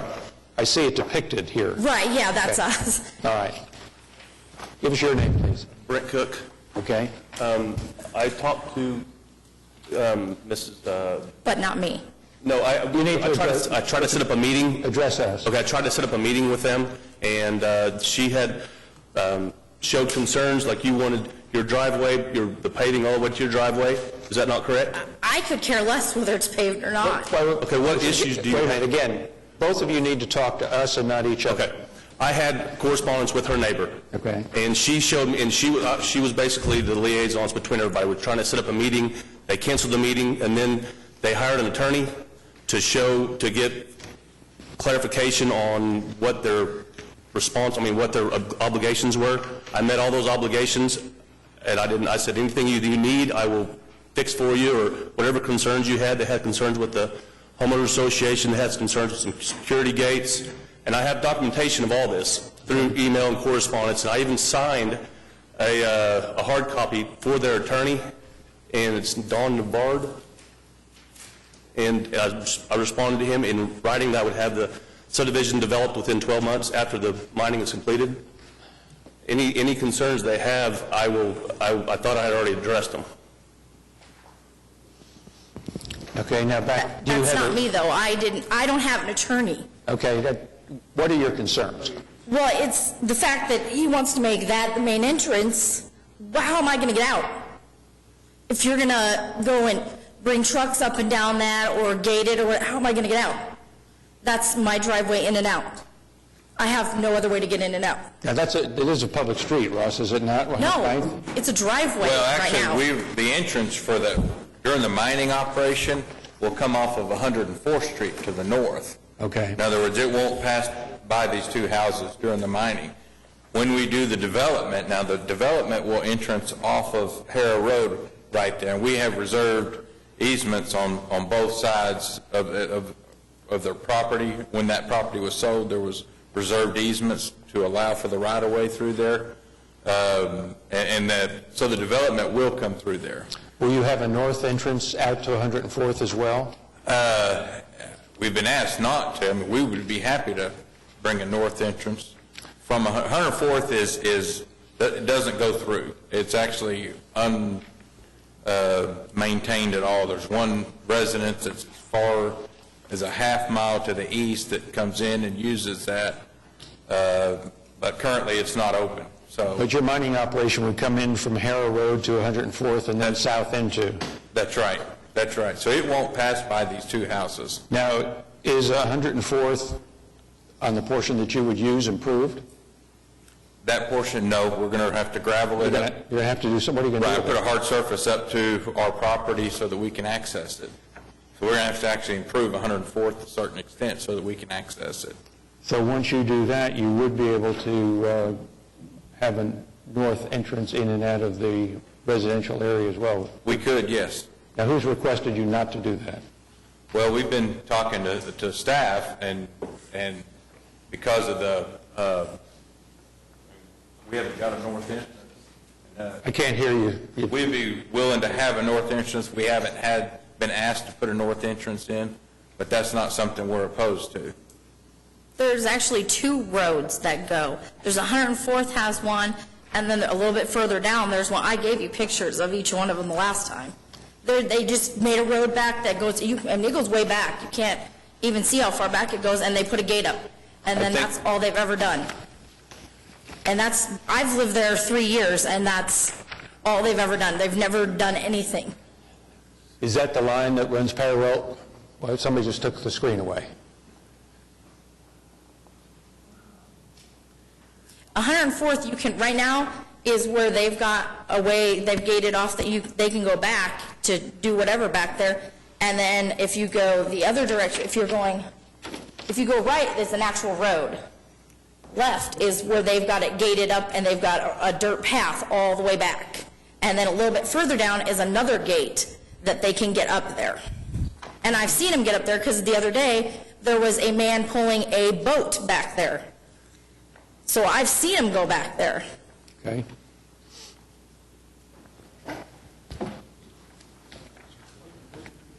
$109.24. It's it would be the main road that he wants to make, the 109.30. That's the driveway we go up. But it's basically the width of a driveway now, and it's not the width of a city. No, it's enough for one car up and down. Well, and obviously, if they were to develop the residential area, they would have to build a street to city standards to get in and out of there. Absolutely. Would it help you if there was also a north entrance in and out of the residential area once it's developed? The mining operation is not going to pass your house, according to what we're hearing. Well, no. How would I get to that north entrance? They'd have to, I mean, I have almost 6 acres. Well, you would continue to use the drive or the road Right, but that's paved. like the north entrance, how would I get to the north entrance? The point isn't you would need to get to the north entrance. It would relieve traffic going back and forth between your house and Harrow Road. I mean, that would be great, because right now we have ATVs come out of that subdivision that's further down. I mean, we don't even know where they come from. They just, all of a sudden you'll see one up and down our road, and I don't know where they come from, because we're not near any other houses. That's the beauty of country living. Yeah, exactly. And I have 3 children that... Brent, you have agreed to put a gate up on the road where she's talking about and secure that entrance, right? Yes, well, I think that there's 2 different issues. I think she's talking about she's not be able to use that road, but you are going to be able to use that road. Once it's improved, you'll be able, I was even going to pave it to your driveway, so you'll have access to use the road all the time. I think they had some, whenever they had the attorney, she had the attorney, they thought we were going to gate the front entrance, and that's why they would want to be part of the homeowners association. I said, if that's the case, if the homeowners association decides to gate it, we'll put one on the very front, so they'll be able to use that. And if it's for security, I was going to put gates next to the property so people won't be driving back up and in there. Okay, but for the mining process, It'll be you'll put gated on the you'll back secure side, it. yes. And you'll also secure the road on 104th? Yes. After working hours and so on and so Yes, sir. forth? There's already a gate there now with a lock on it. Okay. And you also agreed on that road, and I know you've got some neighbors to the north there, is to keep that gravel road watered? Yes, sir. And, hold the dust down? And I think Morse, you mentioned a 10-year permit? That's what's in the PUD. Okay, well, would you consider, and I've already talked to Brent about this, a 5-year? With a 5-year option, Yes, with an option that'd be fine. for an additional 5 years. That just gives us a chance to look at how it's going at the 5-year mark. Understandable, and he already told me that, and I apologize. Yeah. Okay. And at the end of that 5 years, you come back to us, and, let's see how the operation is going and so on. Does that pretty well take care of your situation? Well, not really, but It's as much as we can do. It keeps the traffic, the mining traffic, away from your house completely for the next 10 years. At the end of the 10-year period, you'll get a road paved right to your house. We'll be reducing the traffic that could be coming in front of your house by also requiring an entryway to the residential area that would exit to the north so that not everybody came past your house every time they went in and out. And that's as much as we can probably accomplish for you. well, I'm concerned with the noise too. I mean, I hear things now with, I don't know where they're building or what, but you can hear big trucks now. So, I mean, Well, your hours of operation, you're not operating at night, so, I mean, it stops at what time? I think he went from either 6 or dark, daylight to dark, or whatever you want. It doesn't matter. it doesn't get dark until like 8 o'clock. I understand. That's fine. T says 6 o'clock, so by 6 o'clock they'd be finished for the day. What time is it starting? What, is that in there?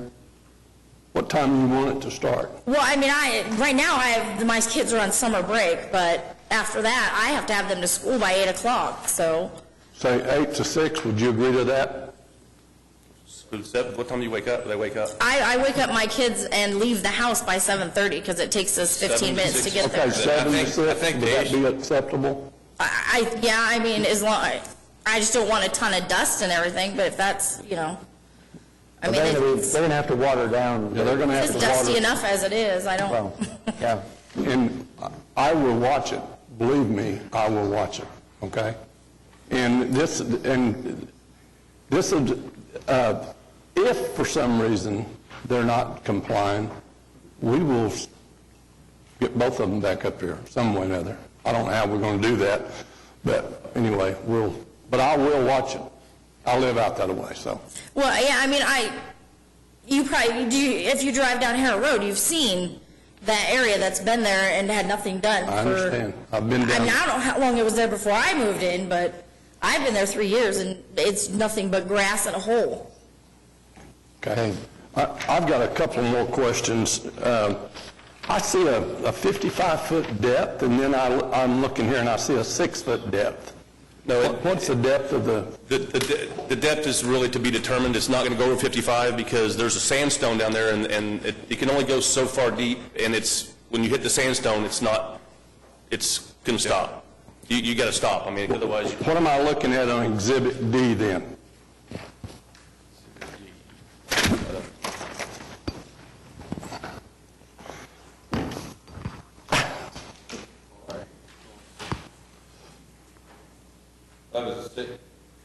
That's a cross-section of the pond. 6 foot minimum, and 6 foot comes from, you get less than 6 foot if you get like plant growth and algae. So I showed it at a minimum of 6 foot. Now it's going to be quite a bit deeper than that in most cases. But Okay, but you're going to have a But I didn't want it 4, to get less than 6 foot, because then it's going to be choked up with algae, and it's generally not you're going to have a 4-to-1 slope on the, Yes, sir. on the Uh-huh. banks. And, get my other paper out. What about, and, you know, I know we're going to secure both entrances. Maybe this is for the staff. What kind of safety regulations, JJ, is there required on that? Is there anything that, like for bank slough off or securing the lake, is there anything that from a safety standpoint that they're going to have to comply with? It has to be gated and accessed through a locked gate, so when no one's there, the site has to be locked down. Okay. Do we have any other protesters? Pardon? Oh, I'm sorry. You're right. Come right up. My apologies.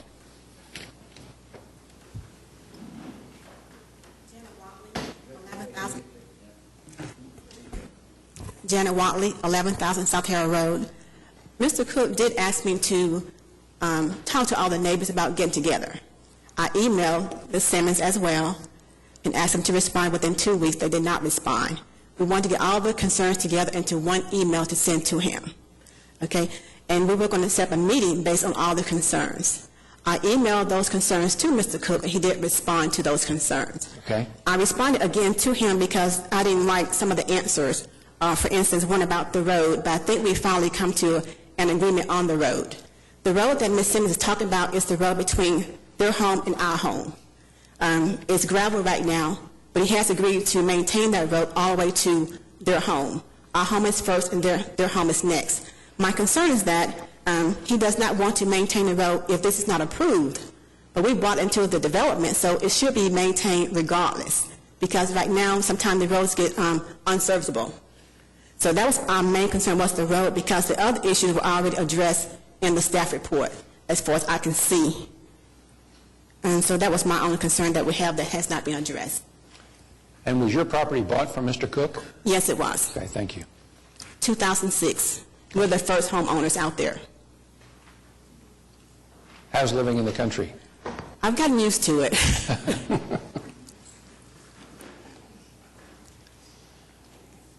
Is that all? Anything else? Ross? Will you maintain the road? I mean, are you maintaining the road now, or are you supposed to? Regardless. Well, currently the development's not happening back there, so there's nothing happening out there. So the road just goes back there and dead ends into the bush. Okay, but So it's not used, in other But words. these folks access that road to get to their homes, is that correct? Yes. Are they having a problem getting in and out? Yes, I've addressed it numerous times. I think what came to a head is whenever I said, well, you know, I will split the road, maintenance for the road 3 ways. I said, if you know, they're the only ones that use it. And I told her, I said, if I get this passed, I'll pave all the way to your road, I'll maintain it, I'll maintain it from now on. So basically, whatever I need to do, I'll do. Okay. All right, Commissioners. Jimmy, you want to make a motion? I'll make a motion to approve the application. Excuse me. For 5 years. Oh, I thought you were through. I'm sorry. No, this is my wife. I'm Charlotte Wilder from St. Mary. And my concern, once and has always been the main easement. As I said before, you know, we bought into the original development, and at that point, like I said, it was not by Mr. Cook, but his partner at the time, that promised us that that road would be paved. And therefore, we did not do some things contingent on that. And now, as you're saying, Mr. Gale alluded to, you know, we got snake bit once by the case of we're going to be bought into a development, we're going to have a paved road, and we're going to run our driveway off of it. It didn't happen. And we're looking for the same thing here, some assurances. Because now you're telling us we're going to have to wait potentially 11 years to see that, And as you said, No, that's not what he's saying. I think he's saying if we approve this today, he will pave the road now. then that meets my concerns. Is that what I understood, That's what Mr. we're Cook? saying. Yes, sir. I gave your attorney, I wrote him a hard copy that says within 120 days of approval, I'll have your road paved, and I'll maintain it. Mr., Okay, sorry. what if it's not approved? Well, you might want to wait and see if we approve it first. I mean, that may solve your problem. May I say one more question before you? Sure. I know that we've been told that the mine will not be close to our home, but I don't know exactly where, what does that mean? How far would it be from our home? Could someone tell me that? I know what the distance is, Mr. Cook does. 207 feet from your back property line, going the other direction. Okay. All right, so I would not see it, or... Your property's 660 foot deep, right? Yeah. Yeah, and We it's got that another, 5-acre tract right from where your house is, it's another 200 and some feet on that way, and we're not removing any of the trees or anything else. So we wouldn't see this. No, you wouldn't see anything. yeah, that's We would just hear it. Yes. I think our concerns their are met. road. We're satisfied. that's going to get paved. Okay, Jimmy, you have a motion. Make a motion to approve for a period of 5 years, and that the road be paved as we were talking about, the 2 roads secured, the operations from 7 a.m. until 6 p.m., and secured on the weekends. No working on the weekends, okay?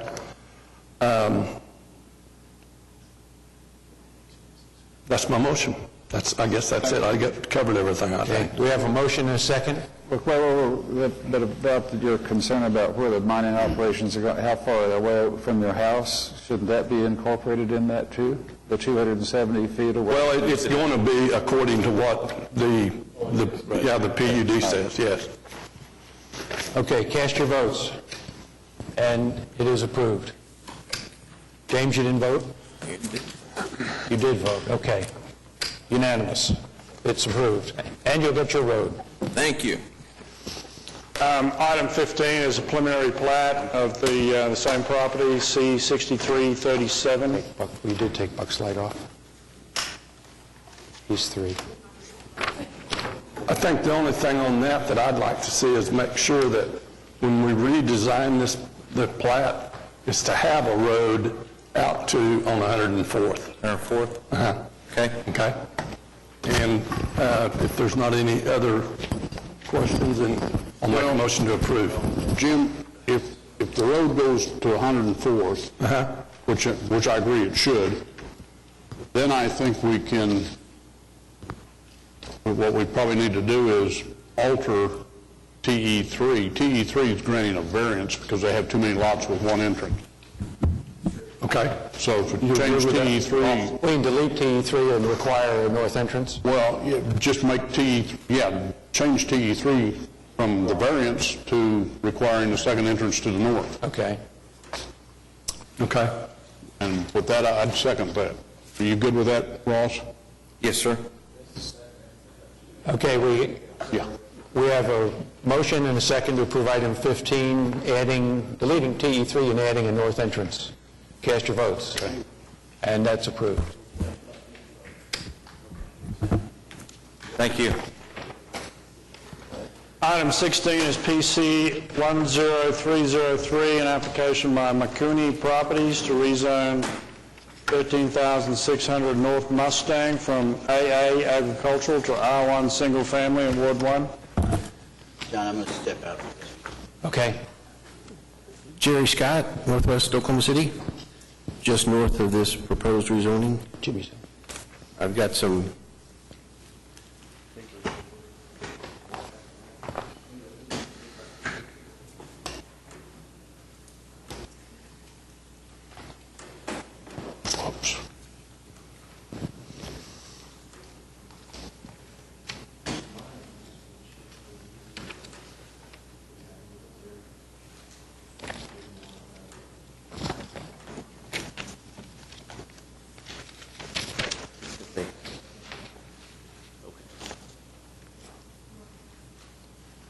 They have them.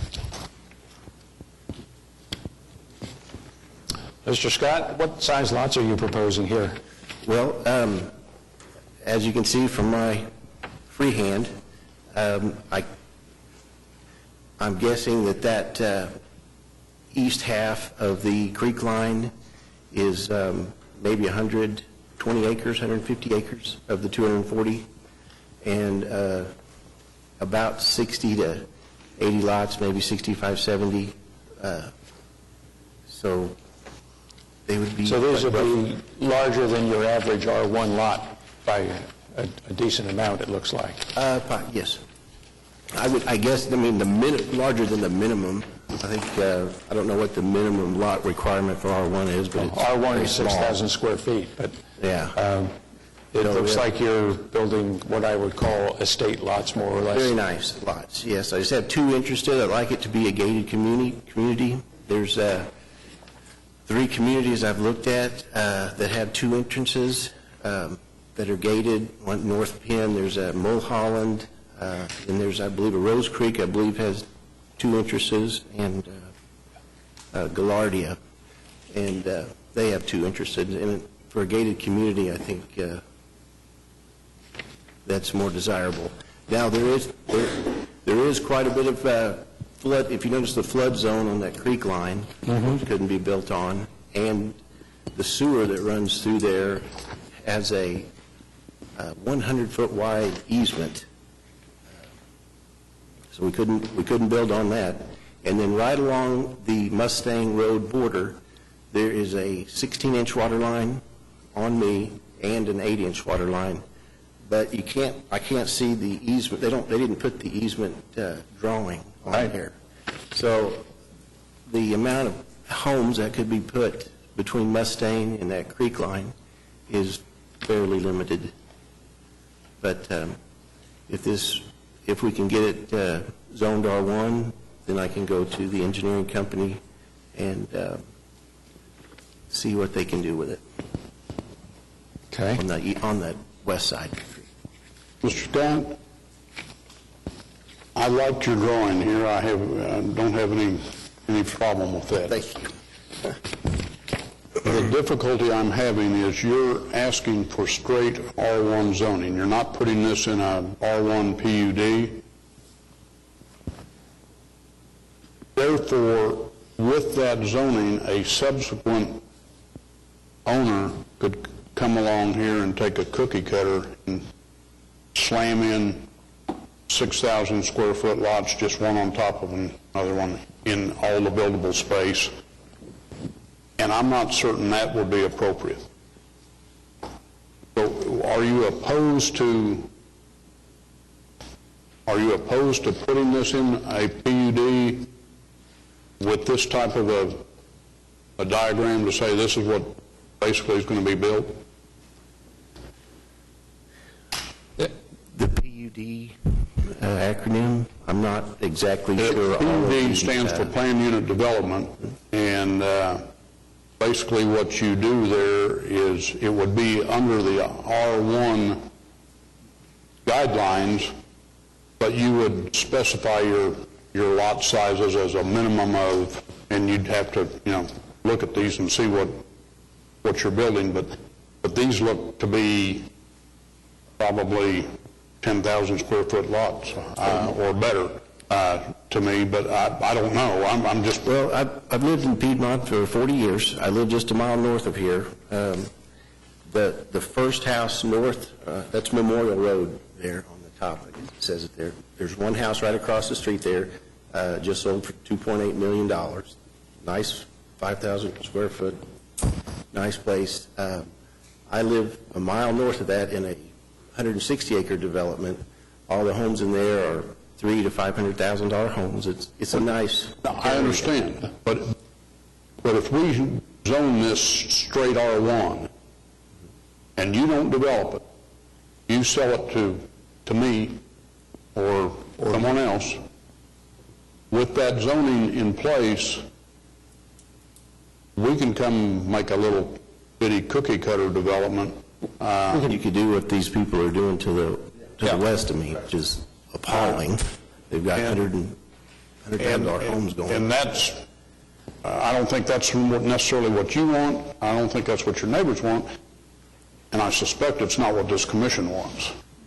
But No, it's not what I want at all. But to get us the level of protection we need to prevent that from happening, this would need to be in a planned unit development.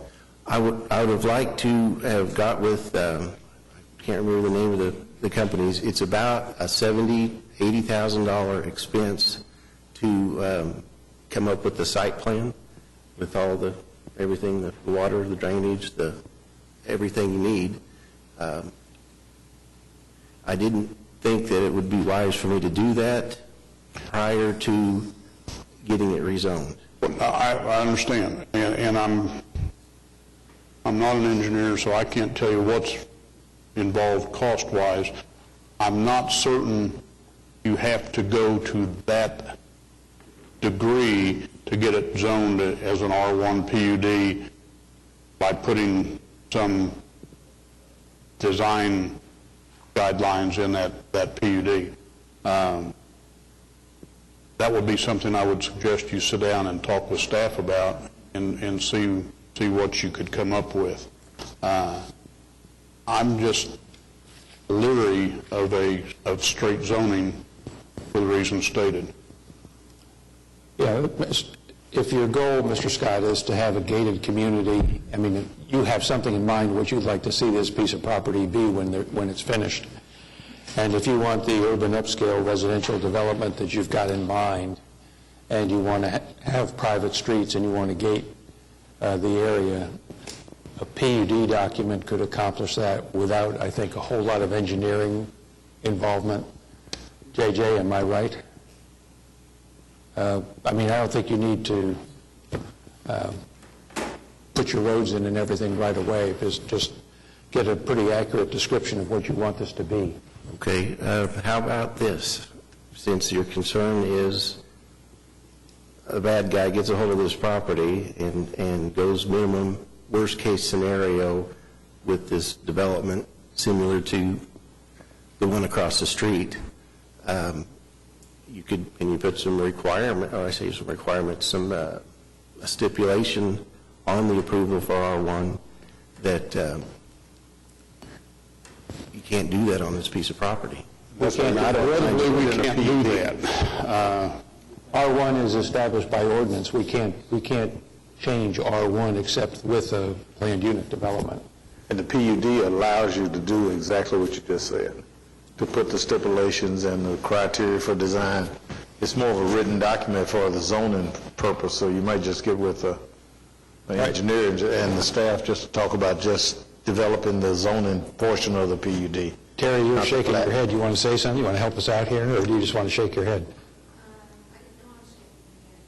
I caught you. The comments about that you're hearing, my vote would be no, to vote to rezone this R1. It's just not appropriate. When you showed me the drawings here of what you have in mind, I went, that'll work. Yeah. But that'll work in a PUD. It'll also work in an R1. Only if you develop it. Can you put the stipulations on where it has to meet the We can't do that. We can't do that. R1 is established by ordinance. I mean, the R1 is exactly what the ordinance says. Susan, help us out here. Explain to him why we can't modify R1. You just can't put a stipulation on straight zoning. The PUD is more the negotiated item, which would put the items that you want in there. So that's really, I mean, we can't restrict straight zoning or put any kind of limitations on it. Can't condition it in any way. Okay. Yeah. Okay. We can't trust me with it, but we can trust a PDU. The PUD document binds whoever owns the property, you included. See, it follows the land to the next, the fifth owner down, whatever, if it flips 4 or 5 times. Like R1 would. Pardon? Like the R1 zoning would. Well, R1 would also, but again, R1 gives that unchecked right to develop to the minimum R1 standards, which is not what you're proposing here. You're, like Commissioner Bright said, I don't think we'd necessarily be in favor of R1, don't have a problem with what we're seeing here. But we can't enforce that in straight R1 zoning. We can't attach this and say, this is R1 with a wink, but it has to look like this. That's what the planned unit development does, and it becomes the underlying zoning then. Okay. Don't know where to go from here, other than... Well, we could continue it and let you... How about we continue it again? You meet with staff. For maybe a month and let you talk to staff, see what you can come up with, or we could continue it indefinitely if you'd like to and keep it wide open for you. I don't know how long a PDU takes to... Well, it'll take... And the PDU is just to save some money over going with the full site plan? Pardon? The PDU angle that you're saying I should take is... The PUD will allow you to put the meat to the development and get it just like you want. It'll help you to formulate the development just how you want to do it and accomplish the way it is on your drawing. It could incorporate this site plan. Yes. And if you visit with the staff, they can give you a little bit more guidance in that process. All right, so we're going to continue until...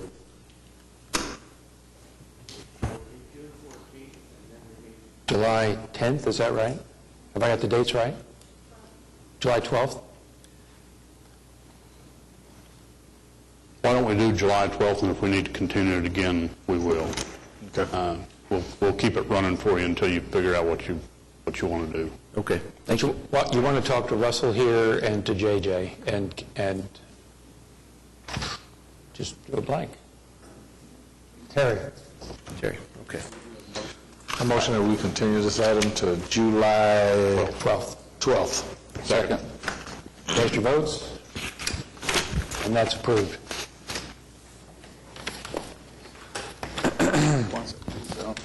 Item 17 is C6333. This is a preliminary plat of Lone Oak East in Ward 8. Yeah. This should help. No, it's not. This is mine. Mr. Chairman, members of the Commission, Brian Coons, Coon Engineering, representing the applicant. You've heard this case a couple times. I think this may be the third or fourth, I'm not sure. Since the last meeting, we have had a homeowners meeting, met with them on Tuesday night, and I thought it went very well. Had Adair Agrawal was there. How did the neighbors think it went?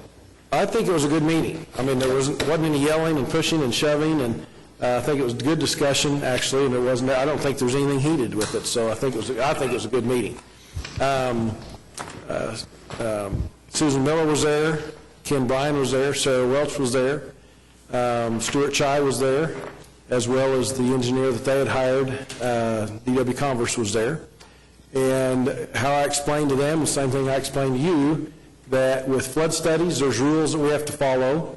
There are authorities that we have to get approvals from, one being City of Oklahoma City, of which they have approved our flood study, and we've already turned in our check for it to be forwarded to FEMA. It also has to be approved through FEMA again. Then it goes through the Corps of Engineers for 404 permits, and then back to us before we can do any dirt work at all. So we have rules there. There's a traffic study that's been done and been revised at least once, or twice actually at this point, which the traffic studies that you all request, and all those numbers and answers come out based on formulas that are industry standards, so we've complied with all those. There's also subdivision regs that we have complied with, and at this time, I believe we've met every subdivision request or requirement that there is. Under the TEs, I'll go through the easy ones first. We're down to 9 TEs now instead of 18. We've resolved a lot of those. You agree with all of them? With the 9 that went away, yes, but with the 9 that are here now, I'm going to tell you. Number 1, I do. Just tell us the ones you don't. Okay. That'd be shorter. Ones I don't. Okay, number 2, it's not that I don't agree with 2, but I'd like to add some language if I could. Number 2, in the second sentence where it says that Portland and MacArthur, that 150th between Portland and MacArthur is widened to urban arterial standards. What I'd like to put is that it is under construction, complete, or substantially complete at that point. We think, and Adair was talking about when that was going to be started, would be 2015, so we're just saying that at 379 lots, that if that road is not under construction, we stop at that point, and if Portland is not under construction by ODOT or complete, we stop construction, we redo the traffic study or amend the traffic study to see what has changed in the area. Because I think there could be some other changes out there that could even hurt us more at that point. So I don't see any reason we couldn't just stop, reevaluate the traffic study. You all still don't have to approve the next plat if you don't want to, but I think you would have better information. Number 4, we agree that we'll split 50% of the cost of any of the improvements of the intersection at Remington and Drive A. And I do want to add, for any left turn lanes on 150th that are for Drive A, which is us. And the reason I say that is the other night we were at Remington, they want to modify their entrance to Remington, maybe to do what we're doing, which is 2 lanes out, one right, one out. We don't feel like we should have to pay for those improvements. We'll pay for 50% of anything that any part of that intersection that's because of us. And that's what the TE says, 50% of those costs. The number 7, the same thing. We think at that point that we would like to reevaluate the traffic study at that point. I think it would give us more information. If there's more subdivisions out there, I think it could make more requirements on us at that point. There's some issues with elementary school that could be happening too between now and then that I think may change some of the facts. So let's get the facts out there with the new traffic study. So we agree with those with some minor modifications. Number 9 is the one that we will say we don't agree with at all. That can be done with a note on the final plat that no lots can be used for anything other than single-family R1 development. We've done that on the other side of the creek with all of those phases of Lone Oak. It covers the platted lots completely. We just feel like we've already got our zoning in place. Why should we have to pay an extra fee to rezone it again? So, again, that plat's recorded at the courthouse. No one could ever build anything other than an R1 single-family house. So, with that, be glad to answer your questions. JJ?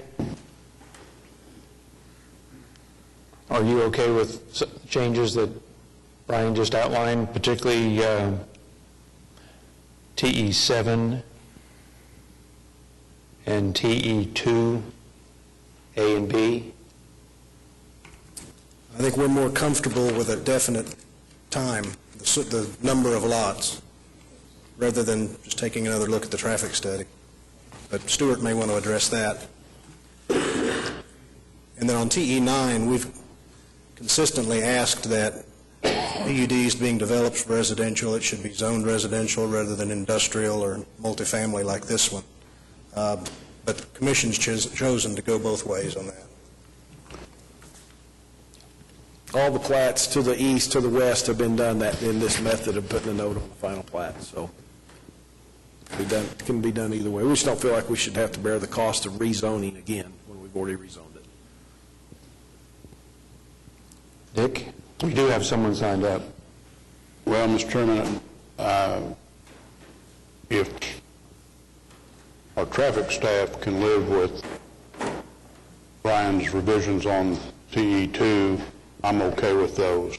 I'm okay with the changes he suggested on TE4. I do believe it clarifies it, especially in light of our meeting Tuesday evening. There was significant discussion that Remington may, and this is a homeowners association deal, they have to go back and figure it out. They may want to widen their entrance and do the same thing. TE7, I have an absolute problem with, and I'll tell you why. What TE7 says, the collector street will be provided when there's 279 lots. I can handle that part. But then, as the TE's drafted, I think it's fine. What Brian wants to do is he wants to say, we'll have a subsequent traffic study to determine if it's required by traffic study. Well, guess what? The existing traffic study does not require it at 379. It could be interpreted that it does.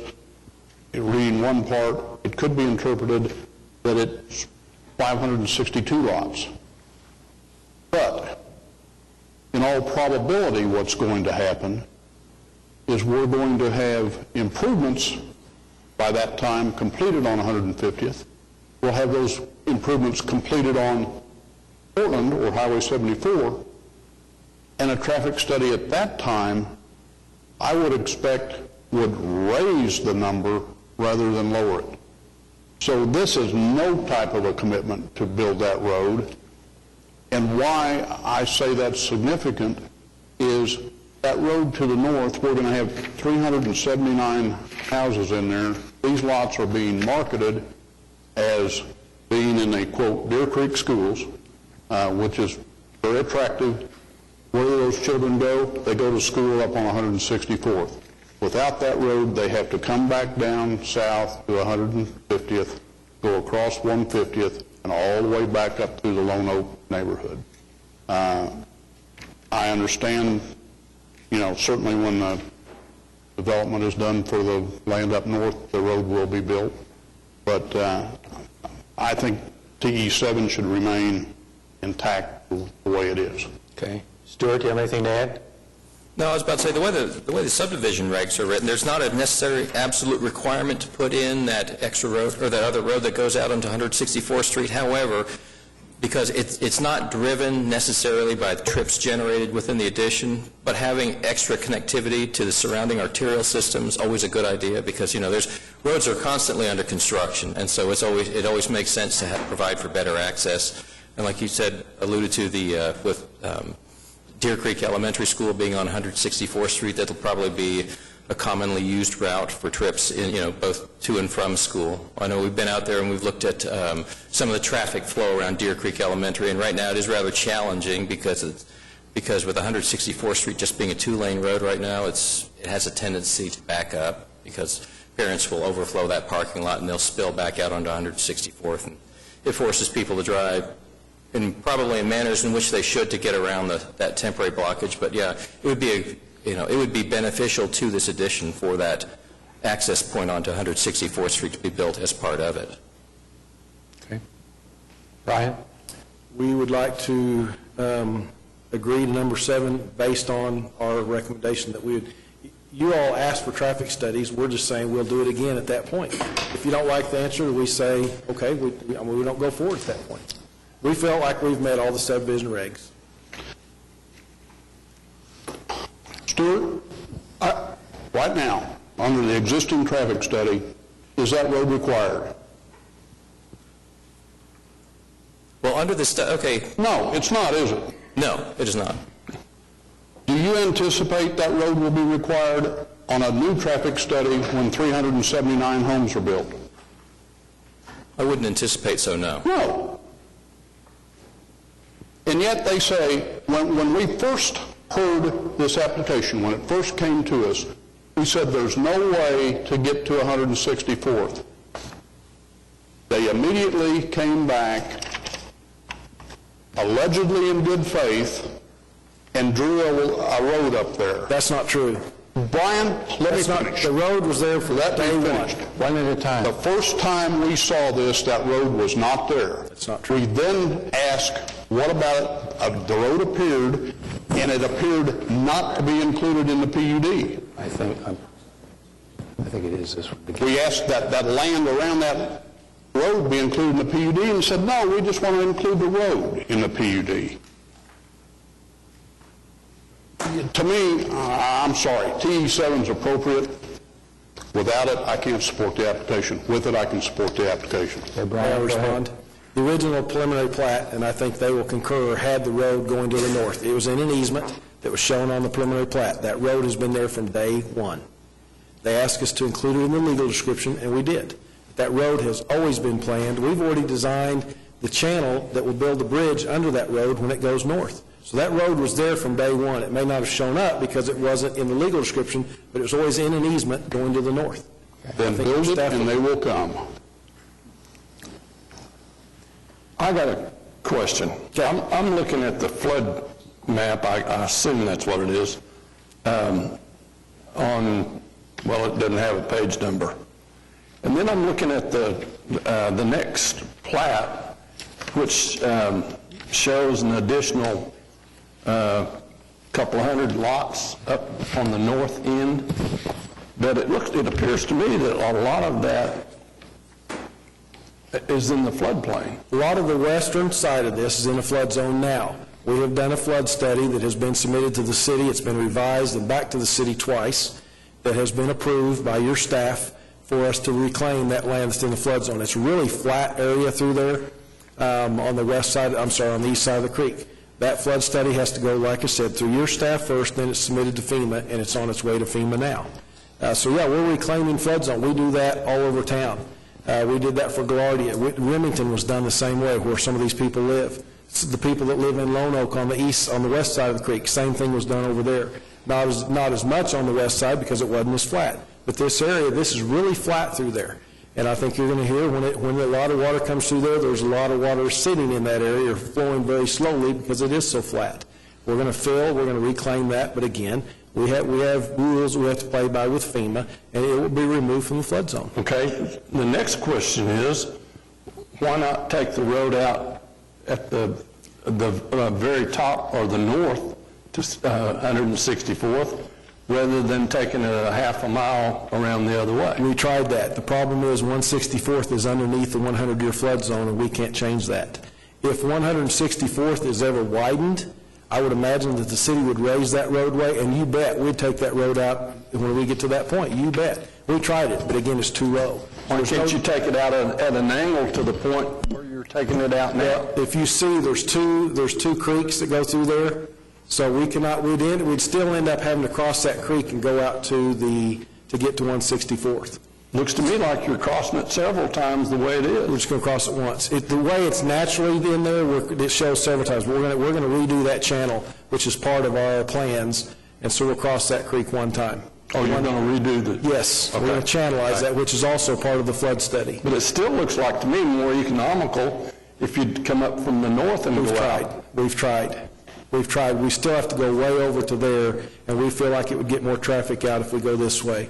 There's eventually going to be apartments over there on that road that goes straight east. Will it be a collector street? Yes. Okay. Another thing that can change between now and then, that road that goes east and then goes north, it will probably go straight west or east someday to tie into the new Portland access road, which changes a lot of things. That's why we're just saying, hey, we'll bring another traffic study to you. At that point, if you don't like what that traffic study says, you can deny that next plat. We're just saying, let's stop, let's see what the facts are at the time. I mean, and do that and see what's going on. You can still deny us at that point. We just think, at your all's request, you wanted traffic studies. We're just saying, let's do another traffic study or revise the one that's here now. Because I think facts will change between now and 5 years from now. We do have someone signed up to speak. Okay. Ginny Masham. I don't know if I said that last name correctly. Assion. Mr. Chairman, while she's coming up, I'd like to make one statement. She was gracious enough to coordinate the meeting the other night among the neighbors. It was a good meeting. Staff was more than represented. There were 6 staff members there, and I believe, I'll let Jenny speak for herself, but I believe most bases were covered, and with that, I'll let her have her say. Okay. Thank you. Give us your name and address, please. It's Jenny Massian. Address is 14405 Fossil Creek Lane, and it's in Remington. Okay. And people have referred to the meeting as a Remington meeting. However, we have communications and had representatives from Lone Oak Cove, Lone Oak Creek, Lone Oak Park, Lone Oak Point, Lone Oak Run, Monticello, and Remington. And the representative from Lone Oak Ridge got stuck in Dallas. I believe that's one that got stuck in Dallas. So, and we have communication with a lot of people. So, even though I'm not a speaker, I've been fed a lot of information to share our comments, our questions, and First of all, I'll hit up the traffic, because we still have some issues in the traffic. I do think that we made great strides. We have a couple little things in the traffic area. We have still a major point in the flood area and in the community area. In the traffic, I don't know for sure if, what I understand is that Northwest 150th and Portland intersection may have not been included in the traffic study because it's a state intersection. I'm not sure that's correct information. Somebody picked that up at the meeting last night that I wasn't aware of. I mean, Tuesday night. Well, as far as the study went, that interchange was not analyzed. The reason being is the state is going to be reconstructing all of Portland. Their next project is or one they've got on their 8-year construction plan for funding under their federal fiscal year 2015 is to take it from where the Hefner Parkway currently ends, south of Memorial Road, and run that up, north of Memorial Road, and take that to about a half-mile north of 164th Street. So there'll be the interchange that's built at 150th Street will be... So it was the backup that occurs between Monticello and Portland included in that traffic study by any chance? Because that's what we have, like a quarter-mile backup at certain points? No, because the traffic study did not address the improvements that would be constructed at 150th and Portland. It's because the design is being prepared by the state, and it's going to be... The intersection won't look anything like what a typical intersection does at a, But at current level right now, I'm saying, okay. That kind of answers my question, because one of the comments that people have, I don't leave at rush hour, it doesn't affect me, but, or directly affect me. But there's currently backup that happens once or twice a day in the morning, and then again apparently at around 5-ish, where there's a backup that goes clear from Portland to Monticello, and if we're pouring another 160 homes, 300 homes, whatever, coming out of just those exits onto 150th, we're going to back up past Fossil Creek probably, which is 7/10 of a mile. I mean, I don't know what that backup's going to be, but it's something that could be considered. And in that, I believe from what I hear that a lot of the Lone Oak neighborhoods even exit to 150th, so we're carrying a lot of traffic on there. And that's another thing that kind of substantiates or reinforces the opinion that maybe there should be the collector street going up north to give at least an alternative if that one's way backed up.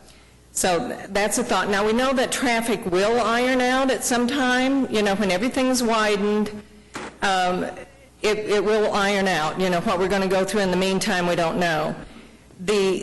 The main things are that we want to keep everybody safe in the meantime, and I believe that really is the traffic department's goal and really the developer's goal. So as I understand it, we probably really need very early on in the construction, before there are many homes sold at all, need that signal light at Remington Way and Northwest 150th, not just for the sake of the Remington residents, but also for the sake of the Monticello residents, because as they pull out, they're getting all the traffic we get, which is substantial, but they also get us on top of them, Remington on top of them. So they need that stoplight to at least close floodgates, let them out. So that's one thing we would ask for fairly early on, that at some later date after a bunch of houses are occupied. The other thing is that for Monticello and Remington and the new proposed Lone Oak East addition, we're asking that a turn lane, or a fifth lane, be added on 150th so that it services from Monticello to Remington. So for that stretch, to have the fifth lane in there to make those turns. That'll make it easy, less backup on 150th, plus probably make it a little bit safer, was everybody's opinion from what I gathered. We also asked that during the widening of 150th Street, that we get a fairly good backup at Remington Way at the moment. We're asking that the Remington Way the only exit to Remington Addition, be widened to accommodate a left turn lane when exiting from Remington Way. We also ask that Monticello be evaluated for the possibility of needing that also.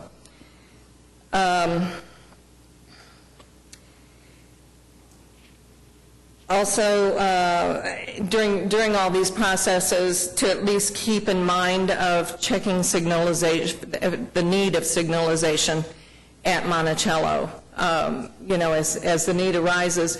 And we keep in mind with them, they're a smaller edition, but they are typically, for the most part, a senior edition.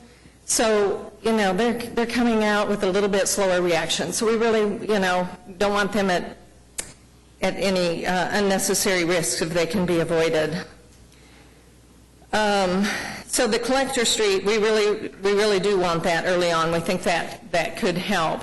Also, the thing with traffic is that if it's not already put in for other reasons, that at whatever point there's any kind of home sales or occupancy of homes within the Lone Oak East, and that North Collector Street be put in, that there be a signalization or some other means of safely getting traffic around the elementary school over there. So maybe a traffic signal at the intersection of Lone Oak Drive and 164th. That's for the protection of all the existing Lone Oak neighborhoods. Otherwise, they're pulling out on 164th. The only way to drop kids at that school, from what I understand, is for them to go out on Lone Oak Drive onto 164th, make a left turn, then turn pretty soon into the school and come around. So if you have a bunch of cars coming west, then they're going to have a hard time getting out on 164th to make that safe turn.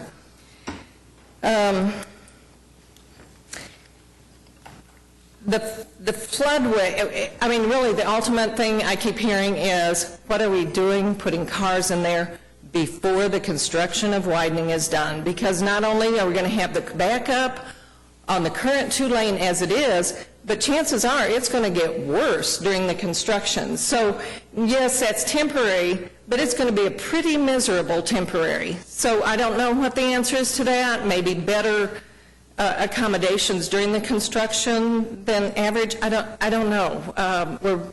We're trying to be flexible on that. We just want everybody safe, and if some congestion can be avoided, we all certainly appreciate that. And then on the floodway part, okay.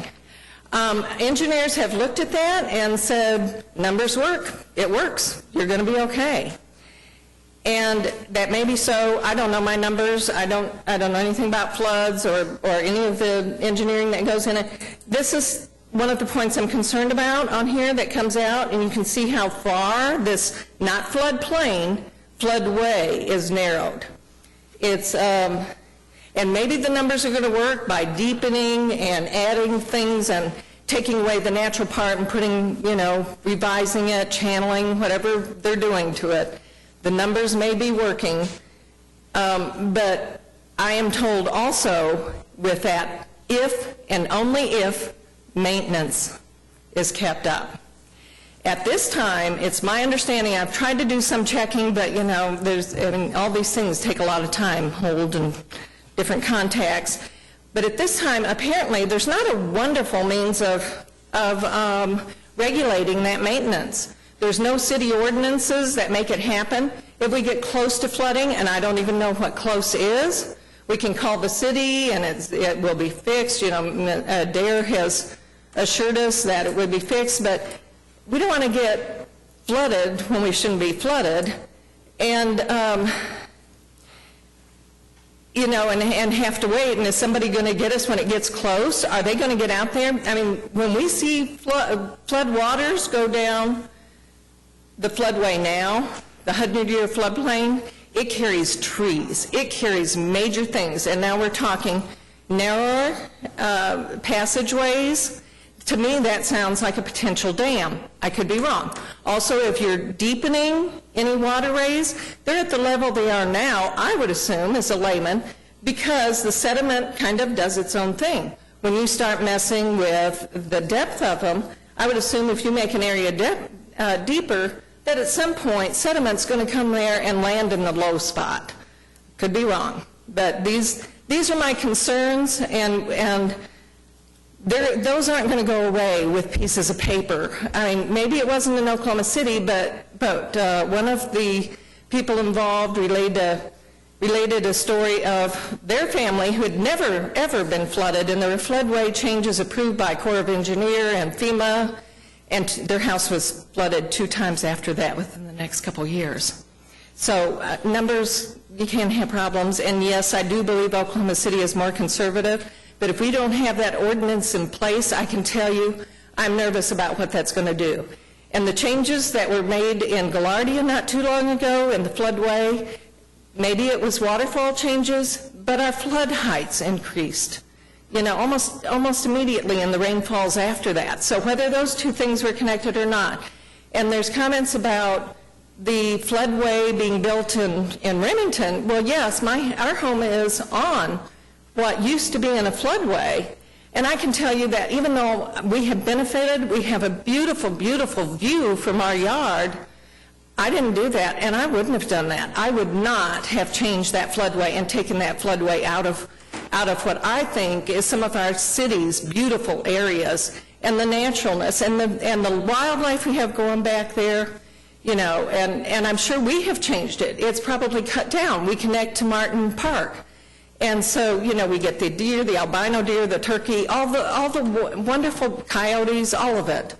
And every time we mess with that, we are messing with what makes Oklahoma City beautiful.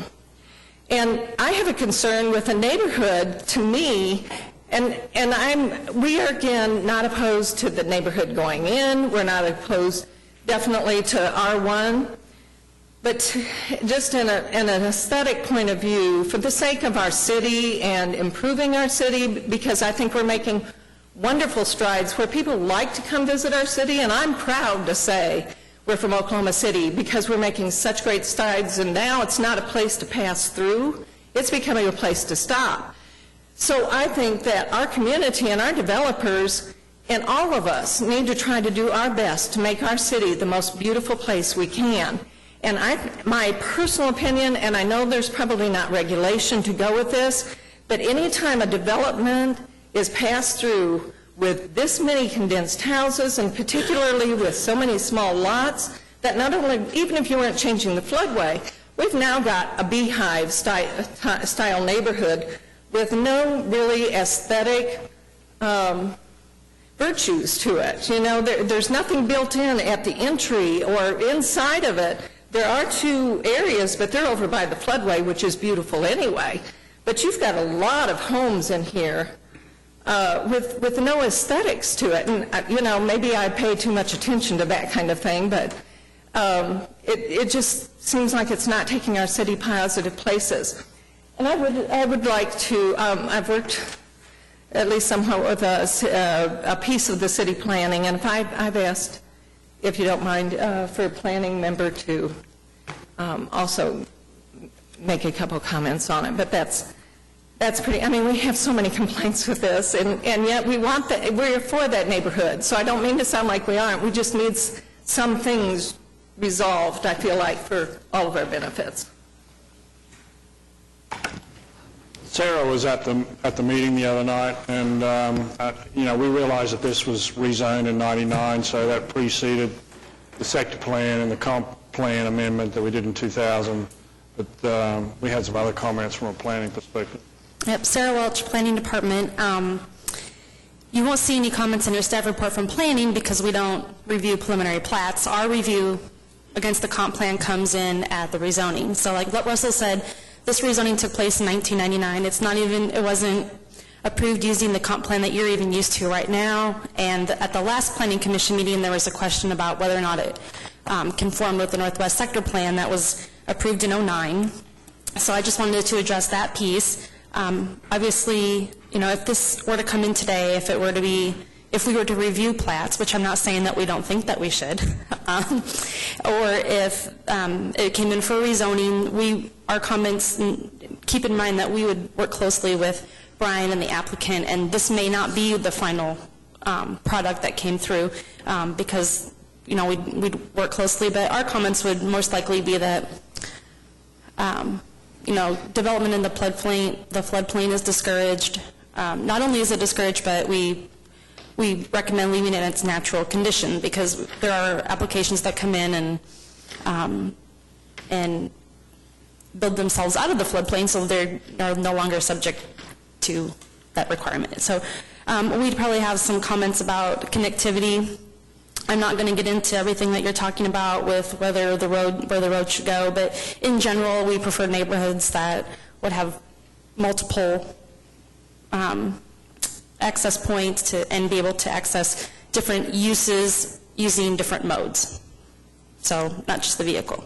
So I just wanted to put that out there because I know that Jenny participated on the Northwest Sector Plan team, and we feel like it's an important plan, and I just wanted to explain and why you wouldn't necessarily see our comments about that. Happy to answer any questions. One of the other comments that arose, I believe, was in relation to the school, and when you're adding 1,000 units, obviously that puts a significant burden on the existing school capacity, and we don't work with the school districts in terms of strategic planning for accommodating additional growth, and that is something that we would like to do, because that existing school is certainly not going to be able to accommodate the children from this area. In addition to that, we have a major concern, because if it does come out on 150th Street, they have to drive all the way around and all the way back, and the kids can't get there. That connectivity to schools is a really important piece of creating the walkable, pedestrian-friendly communities that is underpinning the comprehensive plan, and this plat does not do that. In a perfect world, they'd cross over this lovely pedestrian bridge across the creek and walk to school. I imagine that Deer Creek may have to bus for that location also, so I don't know. This is enough for a new school. Brian, you have something else? Yeah, just one more comment. I forgot to mention that. I didn't live in the area or Bluff Creek when it was zoned back in 1999. I'm not even sure if all notifications were giving out. I don't know any of that kind of detail. But what I did look at is a Remington newsletter that went out after the developer kind of met with the Remington neighbors. And in that, there was kind of a rough draft of what they planned on being where, and all of that floodway at least was written in to be open area, possibly golf course. And I think it was designated as Tract 4 or something. So when it went through the zoning back in '99, I think it was our understanding it was open spaces. So. Brian? You know, a lot of things we agree to. I mean, we agree with her on the traffic deal, the light at Remington, and we've agreed that we'll pay for half that cost of the light. And if we're at phase 1 or whenever, and I think the TE states, whenever traffic warrants that signal, we'll pay for half of it. So we're okay with that. We're okay with the improvements at that intersection for left turn lanes. If they require a decel lane for us, then we will pay for that. One of the things Stuart talked to him the other night about in Monticello, it does have some big concerns. He was going to go back to the traffic department or the street department and talk to them about, do we need a left turn lane at Monticello, which is fine with us. I mean, we're not affecting that in any way. But again, in our first meeting with Stuart, we said we need to coordinate what's going to happen on 150th with this project coming, so that we make sure we don't have to rebuild something that the city's already done. But we've committed that we'll pay for half of anything that we're contributing to as far as the intersection. So I agree with her on those things. The entrance at Lone Oak over there, west of us, we don't feel like that's our deal right now. They've got a problem. Then the city may address it, but he told her the other night he's going to look into that. So anyway, the flooding thing, I don't want anybody to flood either. We've done a lot of subdivisions. We've done a lot of subdivisions next to floodways and flood zones. A lot of times the maps are greatly overstated, and so part of the time you're doing your flood study just to prove what the map really should say. You have an effective model, you have a proposed model, so that in some cases this flood zone and floodway were too wide. Some cases maybe too little. I'm just saying the maps are not always correct. So we feel very comfortable, we feel very certain that we're not going to cause any damage on any property. If her house floods from upstream, further south from her, I don't want that to happen either, but I'm going to tell, and I've already told her, and I'm telling you, and I tell staff, I've told FEMA, we're not going to contribute to that cause at all in any way. So, and I'm professionally and personally comfortable with what we've done. So. Well, I'm going to guess that TE7 stays. So if you want our approval, that's going to be one of the conditions. Butch Curry at 316 Northwest 144th. I'd just like to make one comment based on Commissioner Gale's concern about the road going back to 164th Street. It is 100% our intention to put that road in. There's some constricting things at this point that possibly determine where that road needs to go. We agree with Commissioner Allen. It needs to go through the subdivision and right out to the south there. It may be at some point that we can do that. Today we can't. For just a minute. What TE7 asked for is the construction of the road, a commitment to construct a road at 379 lots. Okay? When are you going to have 379 lots? What's your estimate? Probably 5 to 6 years. And in 5 to 6 years, you're not going to know exactly where that road's going to be? Brian says he's already engineered it. All I'm asking you to do is commit. Really what staff asked for was 165 lots for the commitment to the road. Instead, you've come back and said, we'd like to modify your TE for a new traffic study at 369 in 5 and 6 years, which we all know is, if all things go as planned, will not require that road to be built from a traffic study standpoint. From a common sense standpoint, we need the road. Ultimately, you are going to build that road. We know that. The question is when. And Brian said, well, it's always been there. The first time we saw it, it wasn't there. It was shown as an easement, a future easement. It's always been there in our plans. Well, I'm saying the first time we saw it, it was a future easement. We raised a question, and then it got, well, we'll put a road in. Well, we'll put the road in, but we won't include it in the, oh, well, okay, we'll go ahead and include it in the PUD. But now, it's become a major issue. And it is a major issue with me, simply because we're talking 5 or 6 years down the road, and you still will not look us in the eye and commit, we'll build this road. We'll get those kids to school. It may not be feasible and proper to build it at 379 lots. It may be 400 lots before it's feasible and proper to build. And the next time, it may not be feasible for 600 lots, or it may not be feasible for 1,050 lots, and you're only doing 1,032, so no road.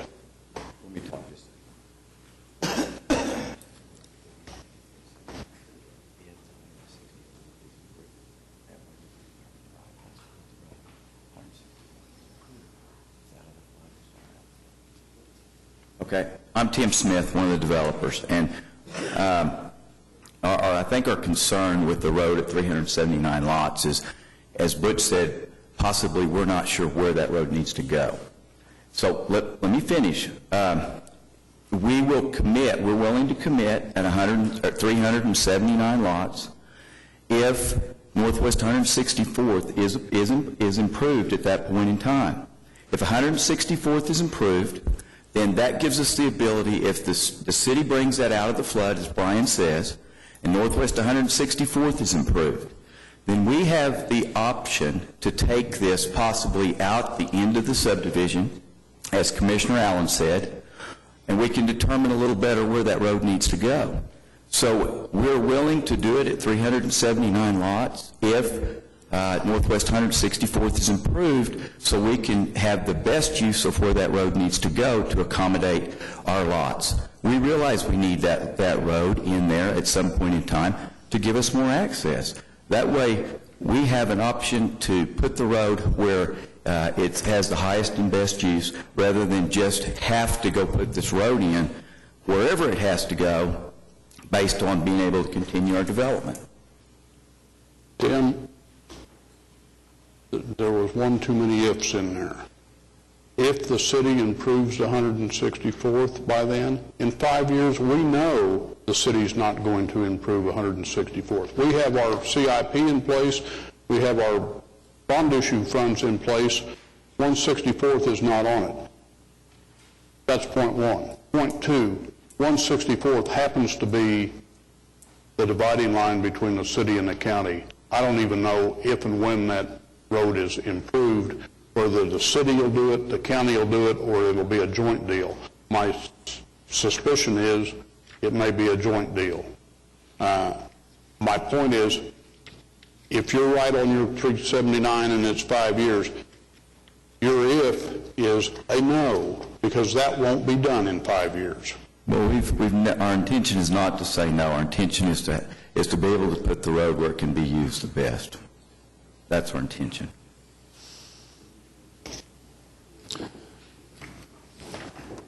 Okay, we've belabored this long enough. I think we need to take some action. Well, I'd like to say a few words. Make it a few. I don't care about T's. I think that this particular application, because of the traffic issues that are fuzzy to me, infrastructure issues that are fuzzy to me, if it's there, it's not there, you're not going to agree to number 2, A and B.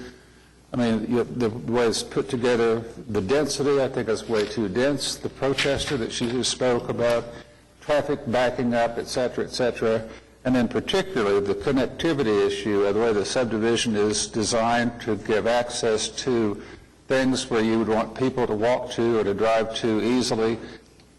379 lots, I don't care. You got to get to Deer Creek School some way a lot better than going south, going west, and going north, and then going east. To me, it's a very troubled application, and I will not support it.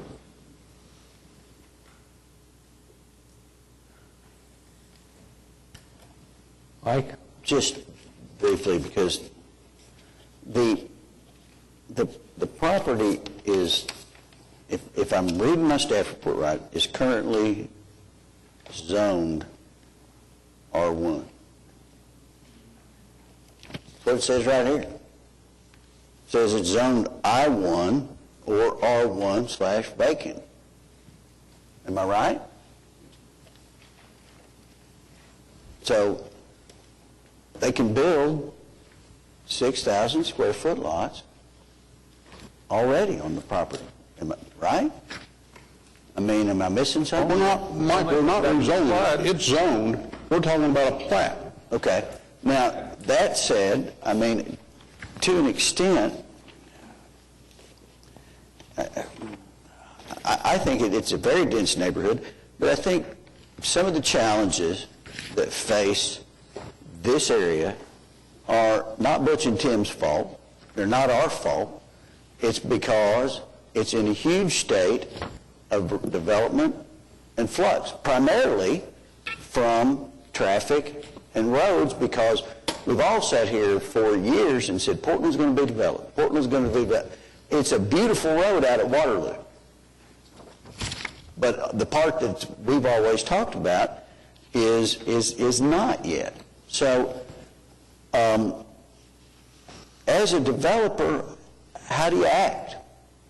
What do? You do the best you can. You go, you get the information, you get some traffic studies, you do that, and it seems to me that they've done a pretty good job of meeting the concerns with respect to 150th.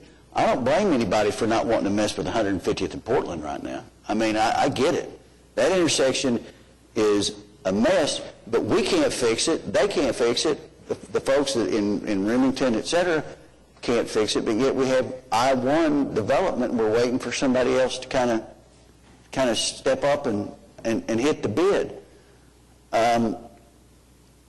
The 379 lots about the north road is, I'm somewhat troubled because none of the empirical evidence,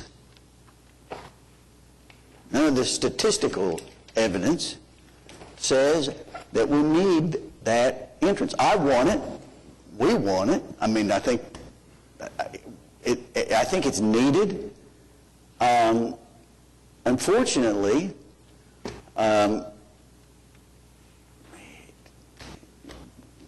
it's hard to hit the bid on what the facts say.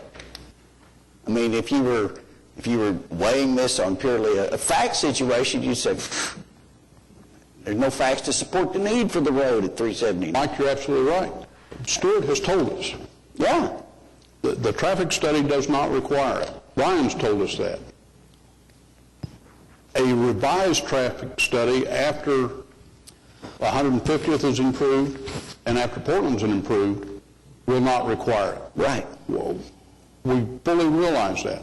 And we also fully realize, and I think the Commission's got to focus on, from a timetable standpoint, those improvements will probably be made, those infrastructure improvements will probably be made long before they get that far into this development. At 150th? Well, no, at 150th and Portland. Portland's scheduled. I know Portland will be done and 150th will be done, but it won't affect 164th. No, it will not which is our affect issue. 164th. But, you know, we will have improved infrastructure there well before this plat is ever built out. So we can expect some alleviation. Yeah, Russell's dubious, and so am I. I mean, I think it's drawn up, but I mean, there will be some amelioration of the traffic concerns between 0 and 379, right? I mean, can we all kind of agree to that? Do we think that 150th and Portland, which will alleviate some of the problems, doesn't get us to 164th, I understand that, but it'll take potentially some of the other headaches off the area. We hope that to be true. You know, where this area is, until these underlying infrastructure things kind of get sorted out, we've got R1 land that's not, they want to develop it, and they want to develop it now. I mean, well, I believe the infrastructure deals are sorted out, Mike. That's my point. But not to 164th. I mean, it's, you know, I've got... 164th may never be widened and brought above the floodplain in the development term of this particular plat. And I'm saying it's going to take these guys probably 10 to 15 years to develop this plat. And I wouldn't be at all surprised, you know, I would hope 164th was improved in that time, but I wouldn't be surprised if it wasn't.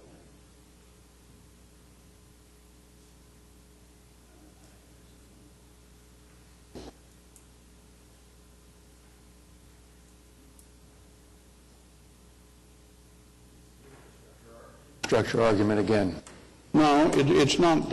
In part, it is.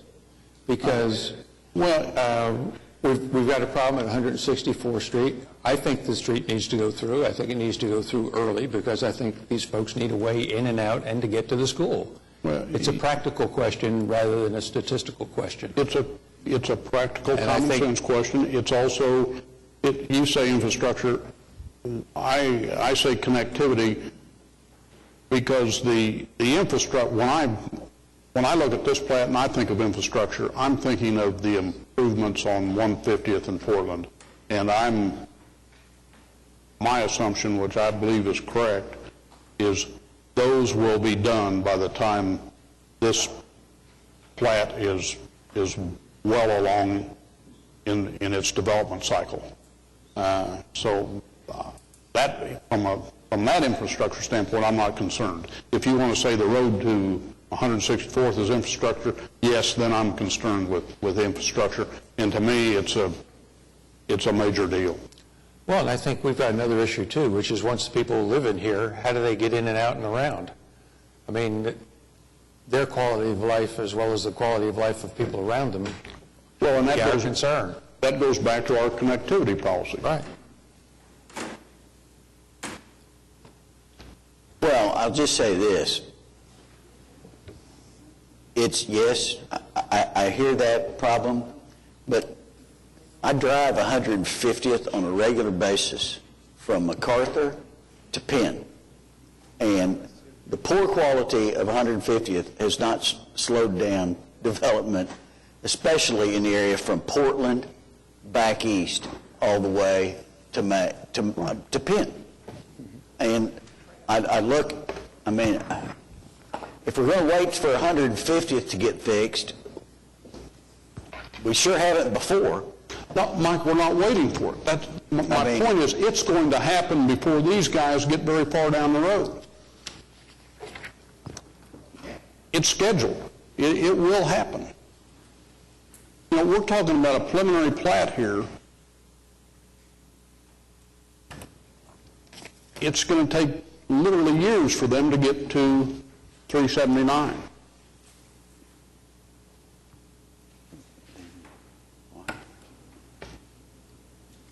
Well, okay, if that's the case, I just have to kind of take a bit of a devil.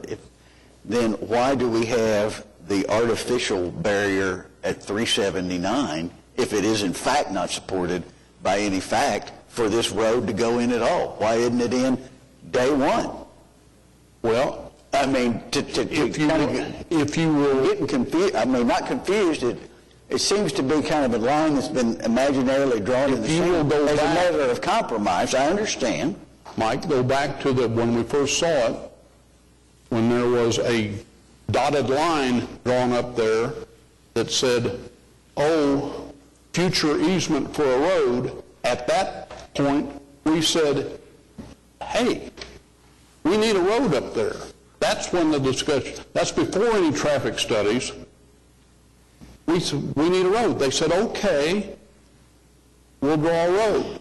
And then they said, okay, we'll even put the road in this PUD. But what they're not saying and not willing to do is they're willing to draw it on a plat. They're not willing to commit to build the road. Other than, oh, we'll build it when we need it, which translates to when the industrial land up there at 164th is developed, we'll probably need the road and put it in. That's what I'm hearing, with an excuse of, well, the elevation on 164th is such that we don't know where to put the road. You know, I don't think we're going to, I mean, we've heard all the discussion. I mean, everybody has stated their position. We've heard the discussion. I think it's time for a motion. I mean, up or down, somebody needs to make a motion. Well, without TE7 staying intact, I'd move for denial of the application. Second. Okay, we have a motion and a second. Any further discussion? Hearing none. 4-2. It's continued. I'm Who didn't vote?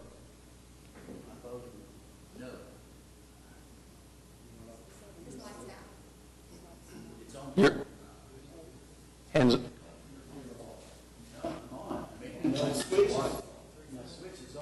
That's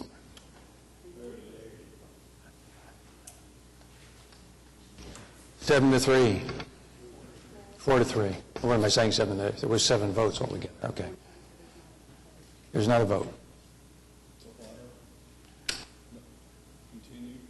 It's automatically continued. Unless someone wants to make another motion. Well, we can have an alternative motion for approval. We can have a motion for send it to council without recommendation. It's a preliminary plat, doesn't go to council. Oh, well, that's right. We're not going to. So we can have an alternative for approval if somebody wants to do that, or we can continue it. I'm not sure. It's continued. We'll see on June 14th, and maybe you'll have 9 people. don't want this thing to go away. Moving on to number 18, Russell. Number 18 is a resolution to receive the downtown housing study and to forward this to City Council to adopt for implementation. Need a motion for a resolution to forward to this council? Moved. Second. Motion is second to approve item 18. Cast your votes. It's approved. Todd? Thank you. Item 19. And then item 19 is an ordinance to be set for public hearing with authorizes a waiver for location requirements regarding ABC 3 uses in the Bricktown area. So moved. Second. Motion is second to introduce item 19. Cast your vote. That's approved. That concludes the public, for the individual items, public hearing items. Planning Commission committees. Planning Commission members. Nick?